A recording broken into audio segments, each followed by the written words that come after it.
श्रीचक्रराज सिंहासनेश्वरी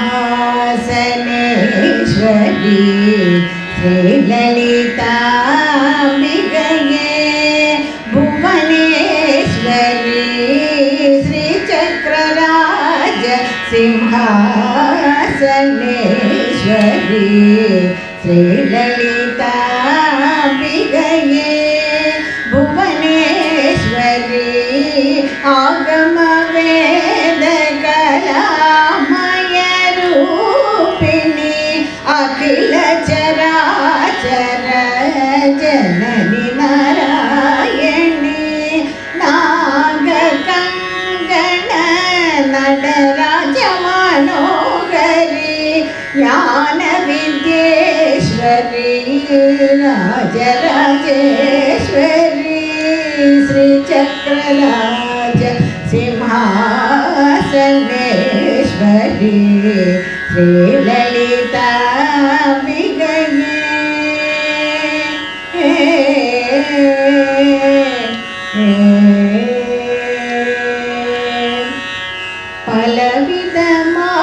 பலவிதமாயுன்னையே பாடவும் ஆடவும் பாடிக்கொண்டாடும் அன்பர் பதமலர் சூடவும் பலவிதமாயுன்னையே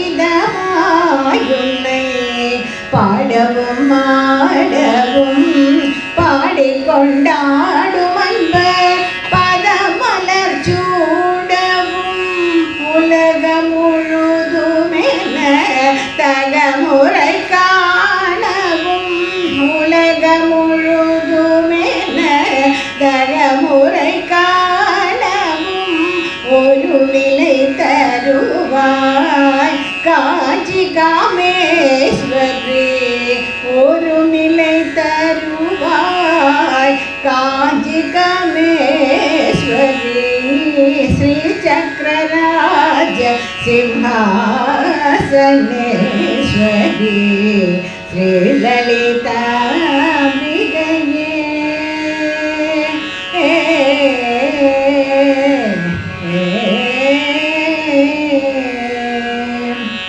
உழன்று திரிந்த என்னை உத்தமனாக்கி வைத்தார் உழன்று திரிந்த என்னை உத்தமனாக்கி வைத்தார் உயரிய பெரியோருடன் ஒன்றிட கூட்டி வைத்தார் உழன்று திரிந்த என்னை உத்தமனாக்கி வைத்தார் உயரிய பெரியோருடன் ஒன்றிட கூட்டி வைத்தார் நிழலன தொடர்ந்த எந்தன் கொடுமையை நீக்கம் செய்தார் நித்ய கல்யாணி பவானி பத்மேஸ்வரி நித்ய கல்யாணி பவானி பத்மேஸ்வரி श्रीचक्रराज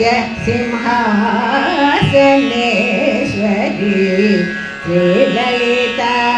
श्रीललिताम्बिकये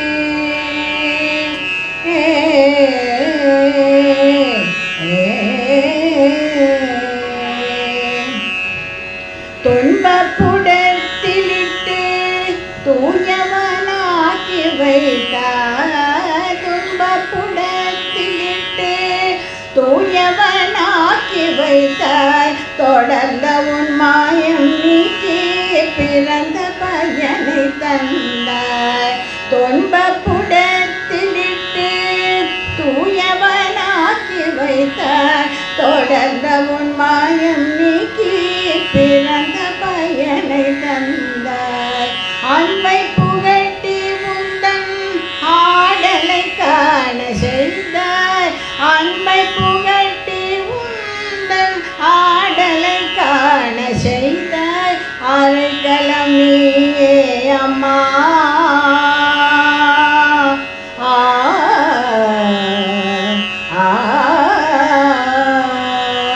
அடைக்கலம் நீயே அம்மா அகிலாண்டேஸ்வரி அடைக்கலம் நீயே அம்மா அகிலாண்டேஸ்வரி श्रीचक्रराज രാജസിംഹാസനേശ്വരി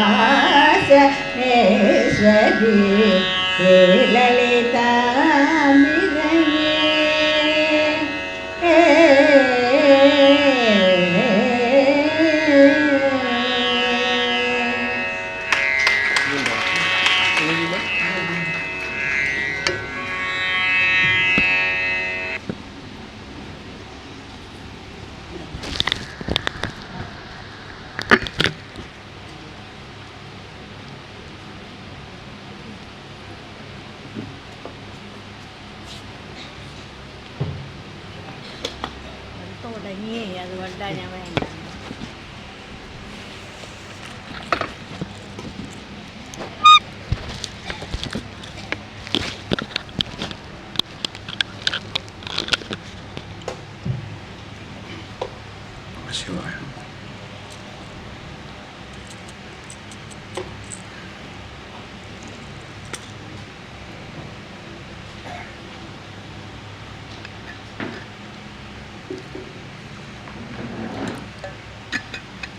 ഗോവിന്ദനാമസങ്കീർത്തനം.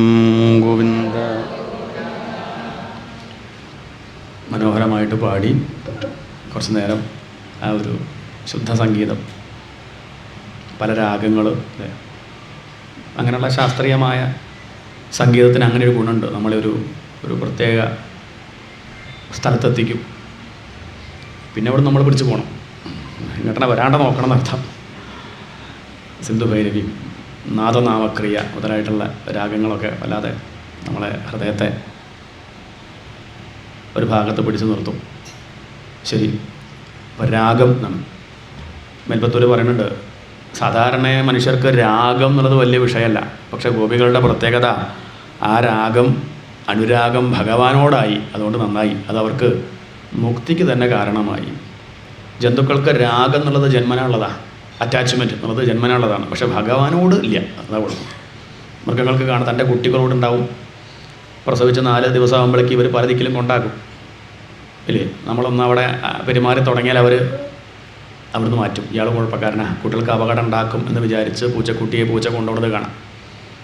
അപ്പം അത് സ്വാഭാവികമായിട്ട് തന്നെ ഈ രാഗമുണ്ട് ജന്തുക്കൾക്ക്. പക്ഷെ ഗോപികൾക്ക് ഇത് എന്തോ ഭാഗ്യം കൊണ്ട് രാഗം ആരോട് തോന്നി? ഭഗവാനോട് തോന്നി. നന്നായി. അതുകൊണ്ട് ഏത് രാഗമാണെങ്കിലും ഏത് ഭാവമാണെങ്കിലും അത് ഭഗവാനോട് തോന്നിയാൽ രക്ഷപ്പെട്ടു. ഭഗവാൻ കേൾക്കാൻ വേണ്ടി ഭഗവാനെ പറ്റി പാട് കാണിച്ചാൽ നന്നായി. ഇന്നധികം പാട് ഫ്ലാറ്റ് കിട്ടാനാണ്.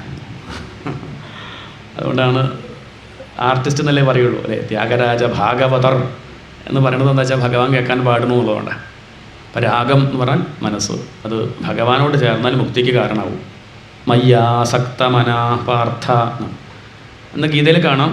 ഭാഗവത്തിലും പറയുന്നുണ്ട് മതിരിഹ ഗുണസക്ത എന്ന് മേൽപ്പത്തൂര് സാഖ്യം പറയുമ്പോൾ കപിലൻ പറഞ്ഞു കൊടുക്കണില്ലേ. മതിരിഹ ഗുണസക്ത ബന്ധകൃത് തേഷു അസക്താതു അമൃതകൃത് ഉപരുന്ധേ.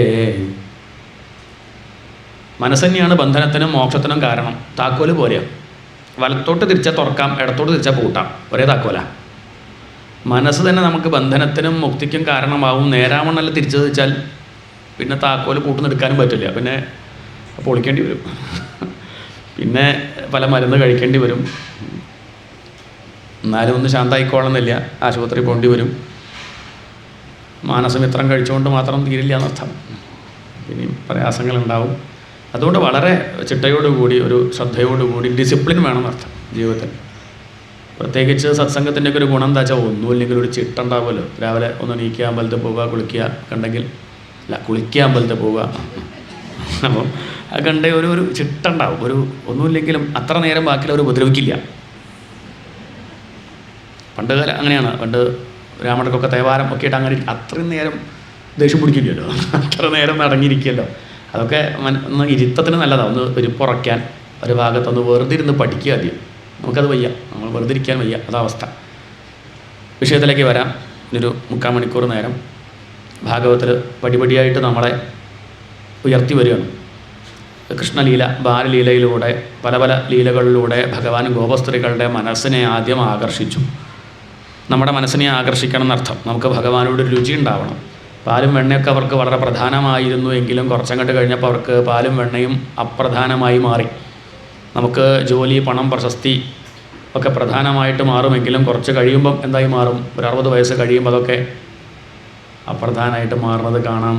ഇപ്പം പിന്നെ അതിലൊന്നും കാര്യമില്ല, മനസ്സിലായി. ചിലർ പറയും, ചിലർ ഇപ്പോഴും ഇല്ല കേട്ടോ, ഇപ്പോഴും പിന്നാലെ വിടുന്നവർ വേറെ ധൃതരാഷ്ട്രരെ പോലെ പിന്നെയും വിടാണ്ട് പോവും.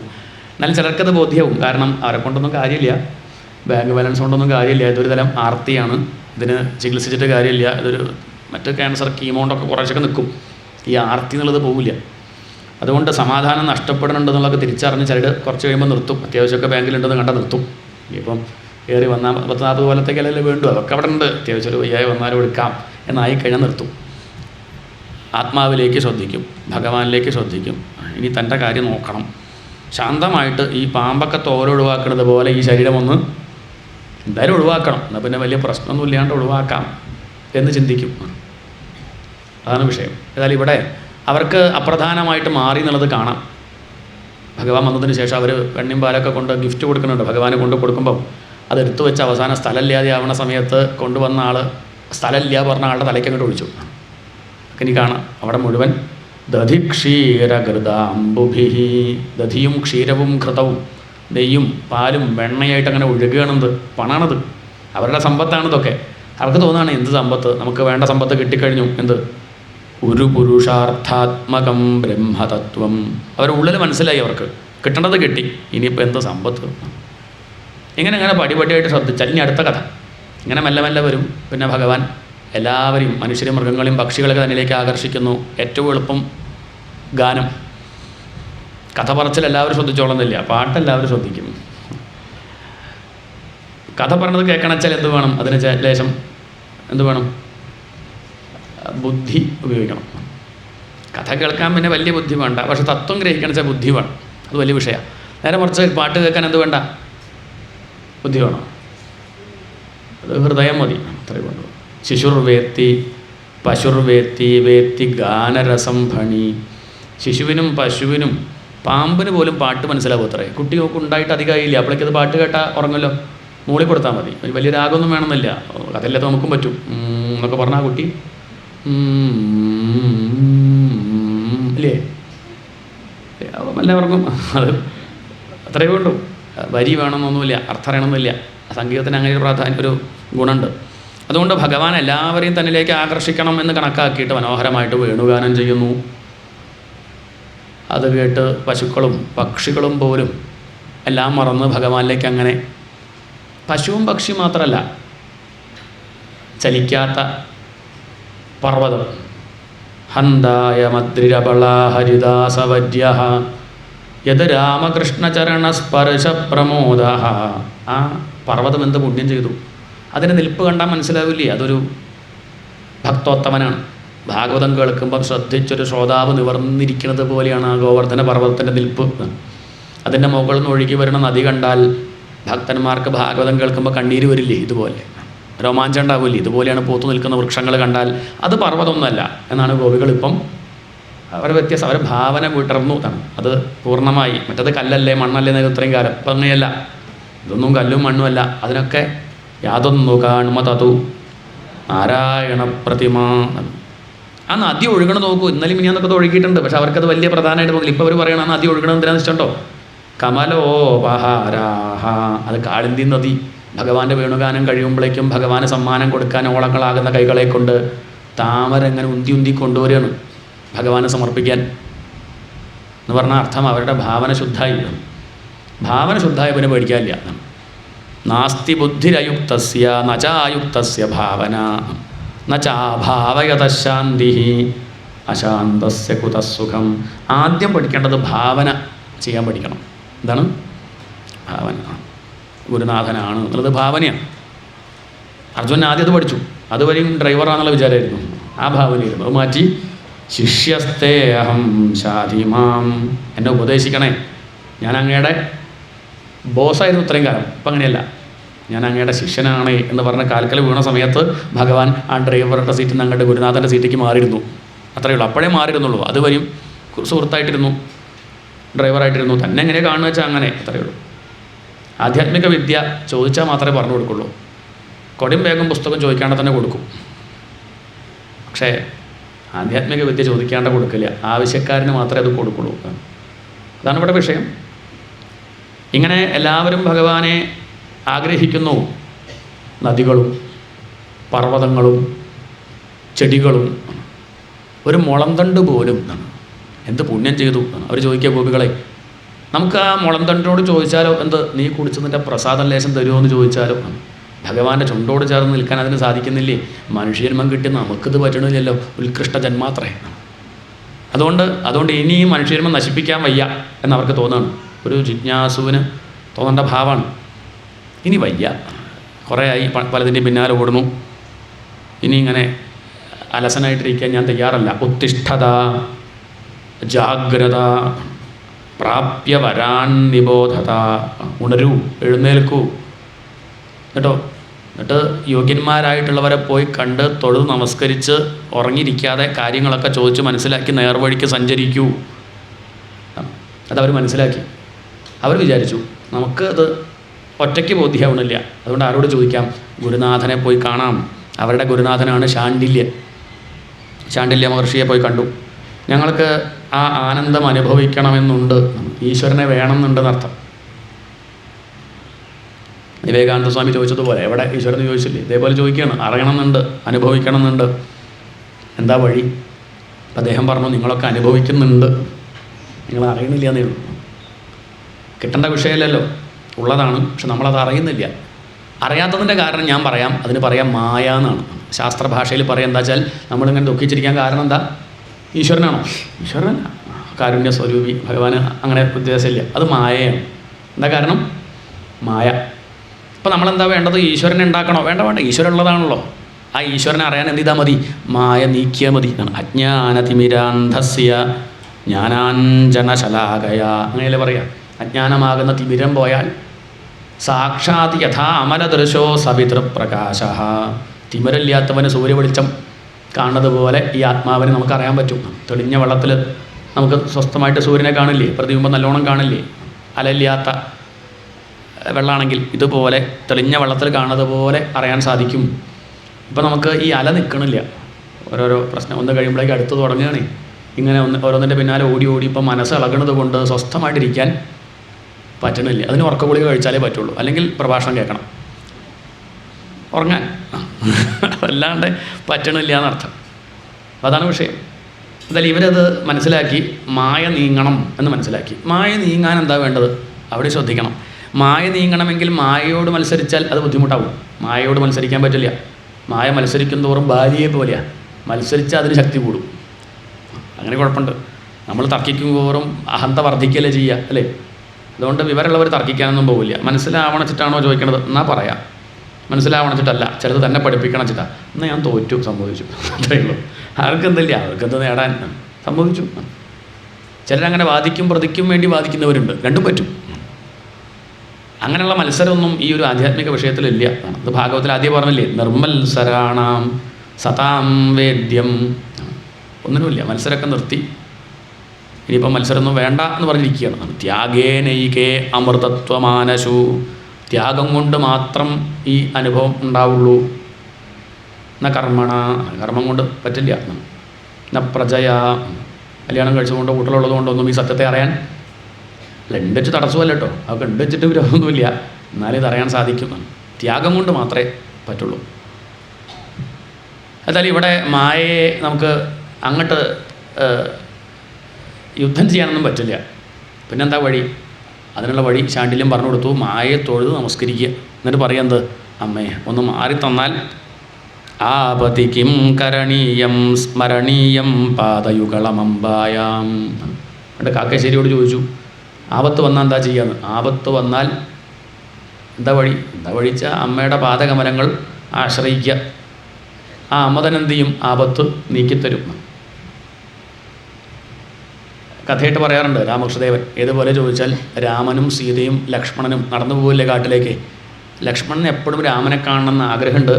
എപ്പോഴും നോക്കിക്കൊണ്ടിരിക്കും, കണ്ണടയ്ക്കാണ്ട് നോക്കും. പക്ഷേ ഇടയ്ക്കിടയ്ക്ക് തടസ്സമായിട്ട് ആര് വരും? നടുക്ക് സീത ഉണ്ടല്ലോ. സീത രാമൻ്റെ പിന്നാലെയല്ലേ, അതിൻ്റെ പിന്നിലാണ് ലക്ഷ്മണൻ. അപ്പോൾ ഇടയ്ക്കിടയ്ക്ക് രാമനെ ആർക്ക് കാണാൻ പറ്റില്ല? ഈ ലക്ഷ്മണനെ കാണാൻ സാധിക്കില്ല. സീത തടസ്സമായിട്ട് നിൽക്കും.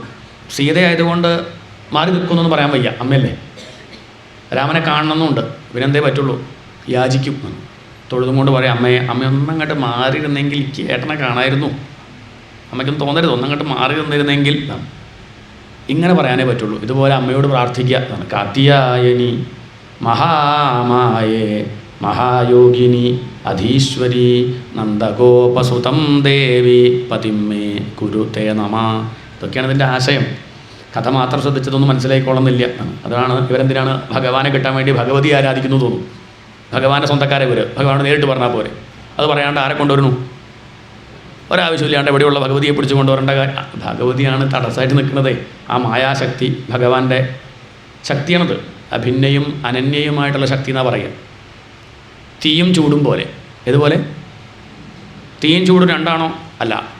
രണ്ടല്ലേ? രണ്ടാണോ? അല്ല. അങ്ങനെ പറയാൻ പറ്റുള്ളൂ. ഞാനും എൻ്റെ വാക്കും പോലെ രണ്ടാണോ? ഒന്നാണോ? എന്നാ പറഞ്ഞാൽ ഞാൻ പറയണില്ല, നീ പ്രസംഗിക്കും, ഞാൻ ഒന്നല്ലേ, ഞാനും വാക്കും ഒന്നാണെന്ന് പറഞ്ഞിട്ട് 12 വരെ മിണ്ടാണ്ടിരുന്നാൽ പറ്റുമോ? ഒന്നാണ്, പക്ഷേ പറയുമ്പോൾ രണ്ടാണ്. പറഞ്ഞു തുടങ്ങിയാൽ വാക്കും ഞാനും വേറെ വേറെ കാണാം, പറയാണ്ടിരിക്കുമ്പം ഒന്നാവുന്നു. ഇതുപോലെ ഭഗവാനും മായയും രണ്ടാണോ ചോദിച്ചാൽ സൃഷ്ടി കാണുമ്പോൾ രണ്ടായിട്ട് തോന്നും, സൃഷ്ടി ഇല്ല എന്നറിയുമ്പം ഒന്നാണെന്നറിയും. അത്രയേ ഉള്ളൂ. മായ പറഞ്ഞാൽ ഉള്ളതാണോ ചോദിച്ചാൽ ഉള്ളതാണോ? സ്വപ്നം കാണുന്നവന് സ്വപ്നം ഉള്ളതാ, ഉണർന്നവന് ഇല്ലാത്തത്. അപ്പം നിങ്ങളിപ്പം സ്വപ്നം കാണുന്ന ആളാണെങ്കിൽ സ്വപ്നം ഉള്ളതാട്ടോ, ഉണർന്ന ആൾക്കോ അയാൾക്കില്ലാത്തത്. അത്രേ പറയാൻ പറ്റുള്ളൂ. അതുകൊണ്ട് ഒരു ലൗകികന് ഉള്ളതും ജീവൻ മുക്തന് ഇല്ലാത്തതും യുക്തിചിന്തകനെ ഒരിക്കലും പിടികിട്ടാത്തതുമാണ് മായ. അങ്ങനെയൊക്കെ പറയാം. അതുകൊണ്ട് ആ മായയെ നീക്കണം. അതിന് ഭഗവതിയോട് അവർ പ്രാർത്ഥിക്കുകയാണ്. ഇനിയിപ്പം സ്വയംവരത്തിൻ്റെ മുന്നിൽ കാണാം, രുക്മിണി ആരെ പ്രാർത്ഥിക്കും? തടസ്സമായിട്ട് നിൽക്കുന്നത് ഈ അജ്ഞാനമാണ്, അത് നീക്കിത്തരണേ എന്ന് പ്രാർത്ഥിക്കും. നമസ്യേ ത്വാംബികേ ഭീക്ഷ്ണം സ്വസന്താനയുതാം ശിവാം ഭൂയാത്പതിർമേ ഭഗവാൻ കൃഷ്ണ തദനുമോദതാം എന്ന് കാണാം. ഇതൊക്കെയാണ് അതിൻ്റെ ആശയം. ഏതായാലും അങ്ങനെ ഭഗവതിയെ ആരാധിക്കുന്നു. അവർക്ക് ശരീരത്തിനോടുള്ള അഭിമാനമാണ് ഭഗവാനെ കിട്ടാൻ തടസ്സം. നമുക്കൊക്കെ ഭഗവാനെ കിട്ടാനുള്ള തടസ്സം ശരീരത്തിനോടുള്ള അഭിമാനമാണ്. ആദ്യം അങ്ങനെയാണ്, ഈ ശരീരത്തിനോട് അഭിമാനം, പിന്നെ ഇതിനോട് ചേർന്ന വേഷത്തിനോട് അഭിമാനം. ഈ ഷർട്ട് നന്നല്ല നിങ്ങൾ പറഞ്ഞാൽ പിന്നെ ഞാൻ 2 ദിവസം കൊണ്ടിരിക്കില്ല. നന്നല്ലേ, അത്ര കഷ്ടപ്പെട്ട് വാങ്ങിയതാണ്, നന്നല്ല അത്രേ, ഇതാരോ തന്നതാ, നമുക്ക് പിന്നെ അങ്ങനെയൊക്കെ ഇട്ട് പോരുന്നില്ലാതെ. എന്നാലും 2 ദിവസം ഇട്ടപ്പോഴേക്ക് എന്തായി? എൻ്റെ എന്നൊരു വിചാരമായി, അത് കീറിയ വിഷമായി. അതിനെപ്പറ്റി ആരെങ്കിലും അഭിപ്രായം പറഞ്ഞാൽ തന്നെ അത് ബാധിച്ചു എന്ന് തോന്നുകയാണ്. ഇതാണ് അഭിമാനം. താൻ ഇരുന്ന സീറ്റ്, ഇപ്പം ഞാൻ ഇവിടെ നിന്ന് നീറ്റ് പോയി ആരെങ്കിലും ഇവിടെ വന്നിരുന്നാലോ എനിക്കിഷ്ടാവും. ഞാൻ കുറച്ച് മുന്നേ വന്നിട്ടേ ഉള്ളൂ. എന്നാലും ഇത് എൻ്റെ സീറ്റെന്ന് എനിക്ക് തോന്നുന്നില്ല കേട്ടോ. നിങ്ങളെ പറഞ്ഞ വിഷമാവുന്നതുകൊണ്ട് ഞാൻ എന്നെ പറയുകയാണ്, അത്രയേ ഉള്ളൂ. അല്ലാതെ നമുക്കിപ്പോൾ കുറച്ച് കാലമായിട്ട് ഇപ്പോൾ ശീലം കൊണ്ട് വലിയ വിഷയമൊന്നുമില്ല. ഇതൊന്നും കഥയില്ല എന്ന് കുറേശ്ശെ മുഴുവനായിട്ട് അറിഞ്ഞൊന്നുമല്ല, കുറേശ്ശൊക്കെ ബോധ്യമായി. അത്രയൊക്കെ ഉള്ളൂ ഇപ്പോൾ ഇതിൻ്റെ കഥ എന്ന് കുറച്ചൊക്കെ അറിഞ്ഞു, അത്രയേ ഉള്ളൂ. ഇത് പിന്നെ കൂടും. തൻ്റെ വീടിനോട് ടാക്സ് അടയ്ക്കുന്നത് നമ്മളാണ്, അതിൻ്റെ പെയിൻറ്റ് പണിയൊക്കെ നമ്മൾ ചെയ്യുന്നുണ്ട്. എൻ്റേന്ന് തോന്നുകയാണ്, എന്തോ കടലാസൊക്കെ വാങ്ങി അലമാരിൽ വെച്ചിട്ടുണ്ട് എൻ്റേന്ന് പറഞ്ഞിട്ടേ. വെള്ളമൊക്കെ വന്നാൽ കഴിഞ്ഞു, അങ്ങനെയല്ലല്ലോ നമ്മളങ്ങനെ. ഭാര്യ എൻ്റേന്ന് പറയുന്നുണ്ട്, അത്രയേ ഉള്ളൂ. കല്യാണം കഴിക്കണതിൻ്റെ മുന്നേ ആണെങ്കിലോ ഭാര്യയ്ക്ക് വയ്യായ വന്നാൽ വിഷമമൊന്നുമില്ല, ഉണ്ടോ? ഇപ്പോൾ വന്നാൽ വിഷമമുണ്ട്. ഡിവോഴ്സ് ഇതിന് ശേഷമാണെങ്കിലോ സന്തോഷമുണ്ട്. കുറേ കാര്യം പറഞ്ഞിട്ട് കാര്യമില്ല. ഇങ്ങനെ ഭാര്യയോട് കുട്ടിയോട് ഒക്കെ എൻ്റെ എന്ന് വെച്ചിട്ട് നമ്മൾ അച്ഛനോട് അമ്മയോട്, അത് പിന്നെ എൻ്റെ അങ്ങനെ വല്ലാണ്ട് വയ്ക്കാറില്ല ഇപ്പോഴത്തെ കാലത്ത്, അതില്ല. ഇത്രയും ഇന്നതൊന്നുമില്ല. പട്ടിക്കുട്ടിയോട് എൻ്റെ വയ്ക്കാം ഇല്ലേ, ബൊമ്മയോട് അങ്ങനെയൊക്കെ ഉണ്ട്. ചിലർക്ക് പാവ ഒക്കെ വലിയ പ്രധാനം. വണ്ടി എൻ്റെ എന്ന് പറഞ്ഞാൽ ദേഹാഭിമാനം ഇങ്ങനെ അങ്ങോട്ട് വിസ്തരിക്കുകയാണ് പിന്നെ ഓരോന്നിനോട്. അതിൻ്റെ കുഴപ്പം എന്താ ചോദിച്ചാൽ തൻ്റേത് മറ്റവൻ്റേത്, ധൃതരാഷ്ട്രരെ പോലെ. എൻ്റെ ആളുകളും പാണ്ഡവനും തമ്മിൽ എന്ത് നടക്കും? രണ്ടും എൻ്റെ ആളുകളാണ്. പാണ്ഡവർ എൻ്റെ അല്ലേ? എന്താ മറന്നു പോണത്? പാണ്ഡവരുടെ വല്യച്ഛനല്ലേ? അത് കുഴപ്പമേ. എൻ്റെ അപ്പം അന്യൻ്റെ, എൻ്റേത് നേരെയാവണം, മറ്റവൻ്റേത് നശിക്കണം. നേരെയാവാൻ വേണ്ടിയിട്ട് കുറേ ശ്രമിക്കും. നേരാവണ്ണം പറ്റിയില്ലെങ്കിൽ അധാർമികമായിട്ട് ശ്രമിച്ചു നോക്കും. ഇങ്ങനെയാണ് കളങ്കം വരുന്നത്. അവിദ്യ, കാമ, കർമ്മ. അവിദ്യ അജ്ഞാനം, പിന്നെ ആഗ്രഹം, പിന്നെ അതിന് വേണ്ടിയിട്ട് കർമ്മം ചെയ്യുന്നു. അത് നേരാവണ്ണം മറക്കണില്ലെങ്കിൽ അധാർമികമായിട്ട് ശ്രമിച്ചു നോക്കും. അങ്ങനെ മനസ്സ് കളങ്കമായി. ഇങ്ങനെയാണ് ദുഃഖം അനുഭവിക്കേണ്ടത് ഒരു ജീവൻ. അതുകൊണ്ട് ഇവിടെ ശരീരാഭിമാനം ഇല്ലാണ്ടിയാക്കണം. അതിനുവേണ്ടി അവർ കുറച്ചു കാലം വ്രതം അനുഷ്ഠിക്കുകയാണ്, ഭഗവതിയെ ആരാധിക്കുന്നു. ഒരു ഉപാസന വേണമെന്നർത്ഥം. തജ്ജലാനിധി ശാന്തമുപാസീത. കേവലം ശ്രവണം കൊണ്ട് മാത്രം, ശ്രവണം കൊണ്ട് ബഹുഭീനോപലഭ്യ. കുറേ കേട്ടിട്ടും ആർക്കും ഒന്നും മനസ്സിലാവുന്നില്ല. എന്താ കാരണം? കേൾക്കുക മാത്രമേ ഉള്ളൂ, അവർക്ക് ഉപാസന ഇല്ല, വിചാരം ചെയ്യുന്നില്ല എന്നർത്ഥം. അതുകൊണ്ട് വിചാരം ചെയ്യൽ വളരെ പ്രധാനമാണ്. അതിനുവേണ്ടി അവർ 41 ദിവസം നീണ്ടു നിൽക്കുന്ന വ്രതം അനുഷ്ഠിച്ചു. അതിൻ്റെ അവസാനത്തിൽ ഭഗവതി പ്രത്യക്ഷപ്പെടുക വേണ്ടത്, പക്ഷെ പ്രത്യക്ഷപ്പെട്ടത് ഭഗവാനാണ്. ഭഗവാൻ അവർ കണ്ടു. അവർ വേഗം നീന്തി വന്ന് വസ്ത്രം എടുക്കാൻ പുറപ്പെട്ടപ്പോഴേക്കും വസ്ത്രമൊക്കെ മുകളിൽ അവിടെ മണ്ടപൂരിക്കിയിട്ടുണ്ട് മരത്തിൻ്റെ മുകളിൽ. അവരാ വെള്ളത്തിലിരുന്നും കൊണ്ട് ഭഗവാനോട് പറയുകയാണ്. കാരണം ഭഗവാൻ വേറെ, താൻ വേറെ എന്നുള്ള വിചാരമുണ്ട്. അതുകൊണ്ടാണ് വെള്ളത്തിലിരുന്നും കൊണ്ട്. കാരണം ഭഗവാനെ അന്യനായിട്ട് അവരിപ്പോഴും കാണുന്നുണ്ട്. അല്ലെങ്കിൽ ദേഹാഭിമാനം ഇല്ലെങ്കിൽ അവർ എണീക്കിയായിരുന്നു. ഭഗവാൻ ഇപ്പം ഇത്രയും സ്ത്രീകൾ ചുറ്റുമുള്ളപ്പോൾ അവർക്ക് പ്രശ്നമില്ല. ഭഗവാൻ വന്നപ്പോൾ അവർക്ക് നാണം തോന്നിയെങ്കിൽ, ലജ്ജ തോന്നിയെങ്കിൽ എന്തുകൊണ്ടാണ് ലജ്ജ ഉണ്ടാവുന്നത്? ശരീരാഭിമാനം ഉള്ളപ്പോഴേ ലജ്ജ ഉള്ളൂ. രമണ മഹർഷിക്കൊന്നും ലജ്ജ ഇല്ലല്ലോ, ഉണ്ടോ? ഇന്നിപ്പോൾ വീഡിയോ നോക്കുക, പഴയ വീഡിയോ ഒക്കെ കിട്ടാണ്ട് നോക്കുമ്പോൾ നമുക്ക് അദ്ദേഹം ഒരു കൗബീന് കൊടുത്ത് നടക്കുക. പണ്ടൊരാൾ ചോദിച്ചു, അങ്ങനെന്താ ഈ 100 പേര് ഇരിക്കണില്ല, അങ്ങനെ കൗബീന് കൊടുത്തിരുന്നാൽ എങ്ങനെയാണ് ചോദിച്ചു. അപ്പോൾ അദ്ദേഹം പറഞ്ഞു, ഈ 100 പേരുള്ളതുകൊണ്ടാണ് കൗബീനം. അടുത്ത പറയണ്ടല്ലോ, 100 പേരുള്ളതുകൊണ്ടാണ് ഇത്, അവരില്ലെങ്കിൽ ഇപ്പോൾ ഇതും ഉണ്ടാവില്ല എന്നാണ്. അത്രയേ ഉള്ളൂ. അവർക്ക് ദേഹാഭിമാനം ഒട്ടുമില്ലെങ്കിൽ പിന്നെ അവർക്ക് എന്താ, അപ്പം കണ്ണാടി കണ്ടാൽ നമുക്ക് ലജ്ജ തോന്നുമോ? ഇല്ല. അല്ലെ ശ്രീശിവൻ ഒന്നും കൊടുക്കണില്ല എന്ന് പറഞ്ഞാൽ അർത്ഥം എന്താ വെച്ചാൽ, അദ്ദേഹത്തിന് സ്ത്രീ പുംഭിത നതു സുതസ്യ വിവിക്ത ദൃഷ്ടേ. സ്ത്രീയാണോ പുരുഷനാണോ ഭേദമില്ല എന്നല്ല, അതൊക്കെ ആത്മാവന്നെ. ആത്മാവല്ലാണ്ട് വേറൊന്ന്, സ്ത്രീയെ കാണുന്നില്ല പുരുഷനെ കാണുന്നില്ല പറഞ്ഞിട്ടില്ല. അത് പകൽ വെളിച്ചത്തിൽ ചന്ദ്രനെ കാണുമ്പോൾ അവിടെ ഉണ്ട്, പക്ഷേ പേടിക്കാനില്ല. ചന്ദ്രനല്ല വെളിച്ചം തരുന്നത്, പകലും ചന്ദ്രനെ കാണില്ലേ. രാവിലെ നമ്മൾ നോക്കുമ്പോൾ ആരവിടെ, ഇയാൾ പോയില്ലേ? ആ പോയില്ല, അവിടെ ഉണ്ട്. പക്ഷേ ഇപ്പം ചന്ദ്രനല്ല വെളിച്ചം തരുന്നത്, സൂര്യനാണ്. സൂര്യ വെളിച്ചത്തിലും ചന്ദ്രനെ കാണും. ഇതുപോലെയുള്ള ജീവൻ മുക്തന്മാർക്ക് അവർക്ക് മനസ്സവിടെ ഉണ്ട്, ശരീരം അവിടെ ഉണ്ട്, പക്ഷേ പേടിക്കാനില്ല. ഗ്യാസ് ഇല്ലാത്ത സിലിണ്ടറാണ്, പൊട്ടിത്തെറിക്കില്ല. നമ്മൾ പിന്നെ ഗ്യാസുള്ള സിലിണ്ടറാണ്, എപ്പോഴാണ് പൊട്ടുക നോക്കിയാൽ മതി. അതാണ് വ്യത്യാസം. അതാണ് അത്രയേ ഉള്ളൂ. അപ്പം അതുകൊണ്ട് ആ ഉള്ളിലുള്ള കർമ്മം, ആ ഒരു ശരീരത്തിനോടുള്ള അഭിമാനം, അത് നീക്കാൻ വേണ്ടി ഭഗവാൻ അവരെ അനുഗ്രഹിക്കാനായിട്ട് വരികയാണ്. അവർ വെള്ളത്തിലിരുന്നും കൊണ്ട് ഭഗവാനോട് പറഞ്ഞു വസ്ത്രം തരണം. ഇതൊക്കെ ദുർവ്യാഖ്യാനം ചെയ്യപ്പെട്ട വിഷയമാണ്. നമ്മളിതിനെ പറയാം, ഗോപസ്ത്രീ കടയ തുകിലും വാരിക്കൊണ്ടറയാനും കൊമ്പത്തിരുന്നോരു. ശീലക്കേടെന്ന് നമ്മൾ പറയുള്ളൂ, ശീലക്കേടല്ല, ശീലം പഠിപ്പിക്കുകയാണ്. ഭഗവാൻ പറഞ്ഞു, ഗോപസ്ത്രീകളെ യൂയം വിവസ്ത്ര യഥപോ ധൃതം വ്രത. നിങ്ങൾ വ്രതം അനുഷ്ഠിക്കുന്നവരാണ്, നിങ്ങളുടെ വ്രതത്തിന് ഭംഗം വന്നു, നിങ്ങൾക്ക് എന്നെ നേടണമെന്ന ആഗ്രഹം, അത് നടക്കും എന്നുള്ള കാര്യത്തിൽ സംശയമാണ്. കാരണം വ്രതത്തിന് ഭംഗം വന്നു. നമ്മളൊരു കാര്യം ചെയ്യുമ്പോൾ അത് വേണ്ടതുപോലെ ആവണം. ചെയ്തിട്ട് കാര്യമില്ല. എന്താണ്? കുറേ ഹാർഡ് വർക്ക് ചെയ്തിട്ട് കാര്യമില്ല. എന്ത് ചെയ്യണം? സ്മാർട്ട് വർക്ക് ആവണം. അത് വേണ്ടതുപോലെ ആവുണ്ടോ നോക്കണ്ടേ. കുറേ അങ്ങനെ മെനക്കെട്ടു, നമ്മളങ്ങനെ കുറേ മെനക്കെട്ടു, എന്നിട്ടും കിട്ടണില്ല പറഞ്ഞ അർത്ഥം വേണ്ടതുപോലെ ആയില്ല. വേണ്ടതുപോലെയാണെന്ന് വെച്ചാൽ പരീക്ഷ ഒറ്റ പ്രാവശ്യം കേട്ടുള്ളൂ. ദുന്ധുകാരി ഒറ്റ പ്രാവശ്യം കേട്ട തന്നെ വേണ്ടതുപോലെയാണ്. അത് പ്രധാനമല്ലേ? കുറേ മെനക്കെട്ടുകൊണ്ട് കാര്യമുണ്ടോ? അത് കാര്യമില്ല. നിങ്ങളിത് വേണ്ടതുപോലെയല്ല. കാരണം നിങ്ങൾക്ക് ഇപ്പം നിങ്ങൾ വസ്ത്രം ഇല്ലാണ്ടിയ വെള്ളത്തിൽ കുളിക്കുന്നത്, ഒരു ദേവനെ നിന്ദിക്കുക, ഒരു വേറെ ദേവനെ വന്ദിക്കുക, അത് ശരിയാണോ? നിങ്ങളിപ്പം ഭഗവതിയെ ആരാധിക്കുന്നു വരുണദേവനെ നിന്ദിച്ചുകൊണ്ട്, അത് ശരിയായില്ല എന്ന് പറഞ്ഞപ്പോൾ അവർക്ക് തെറ്റ് മനസ്സിലായി. എന്താ പ്രായശ്ചിത്തം ചോദിച്ചു. അങ്ങേ ഞങ്ങൾക്ക് വേണം. എന്താ ഇപ്പം പ്രായശ്ചിത്തം ചോദിച്ചപ്പോൾ ഭഗവാൻ പറഞ്ഞു, കരയ്ക്ക് കയറി വരുണദേവനെ നമസ്കരിക്കുക. പറ്റിപ്പോയി, തെറ്റ്. അങ്ങനെ വരുണദേവൻ ക്ഷമിച്ചാൽ എന്നെ കിട്ടും. അവർ കരയ്ക്ക് കയറിയിട്ട് ആരെ നമസ്കരിച്ചു? ഭഗവാനെ നമസ്കരിച്ചു. ഭഗവാനൊന്ന് പുഞ്ചിരിച്ച് അനുഗ്രഹിച്ചു. അവർക്ക് മനസ്സിലായി ഇവിടെ വരുണനായിട്ടും ഭഗവതിയായിട്ടും ഒക്കെ ഇരിക്കുന്നത് ആരാ? ഭഗവാൻ തന്നെയാണ്. അല്ലെങ്കിൽ ഇപ്പം പ്രത്യക്ഷപ്പെടേണ്ടത് ആരാ?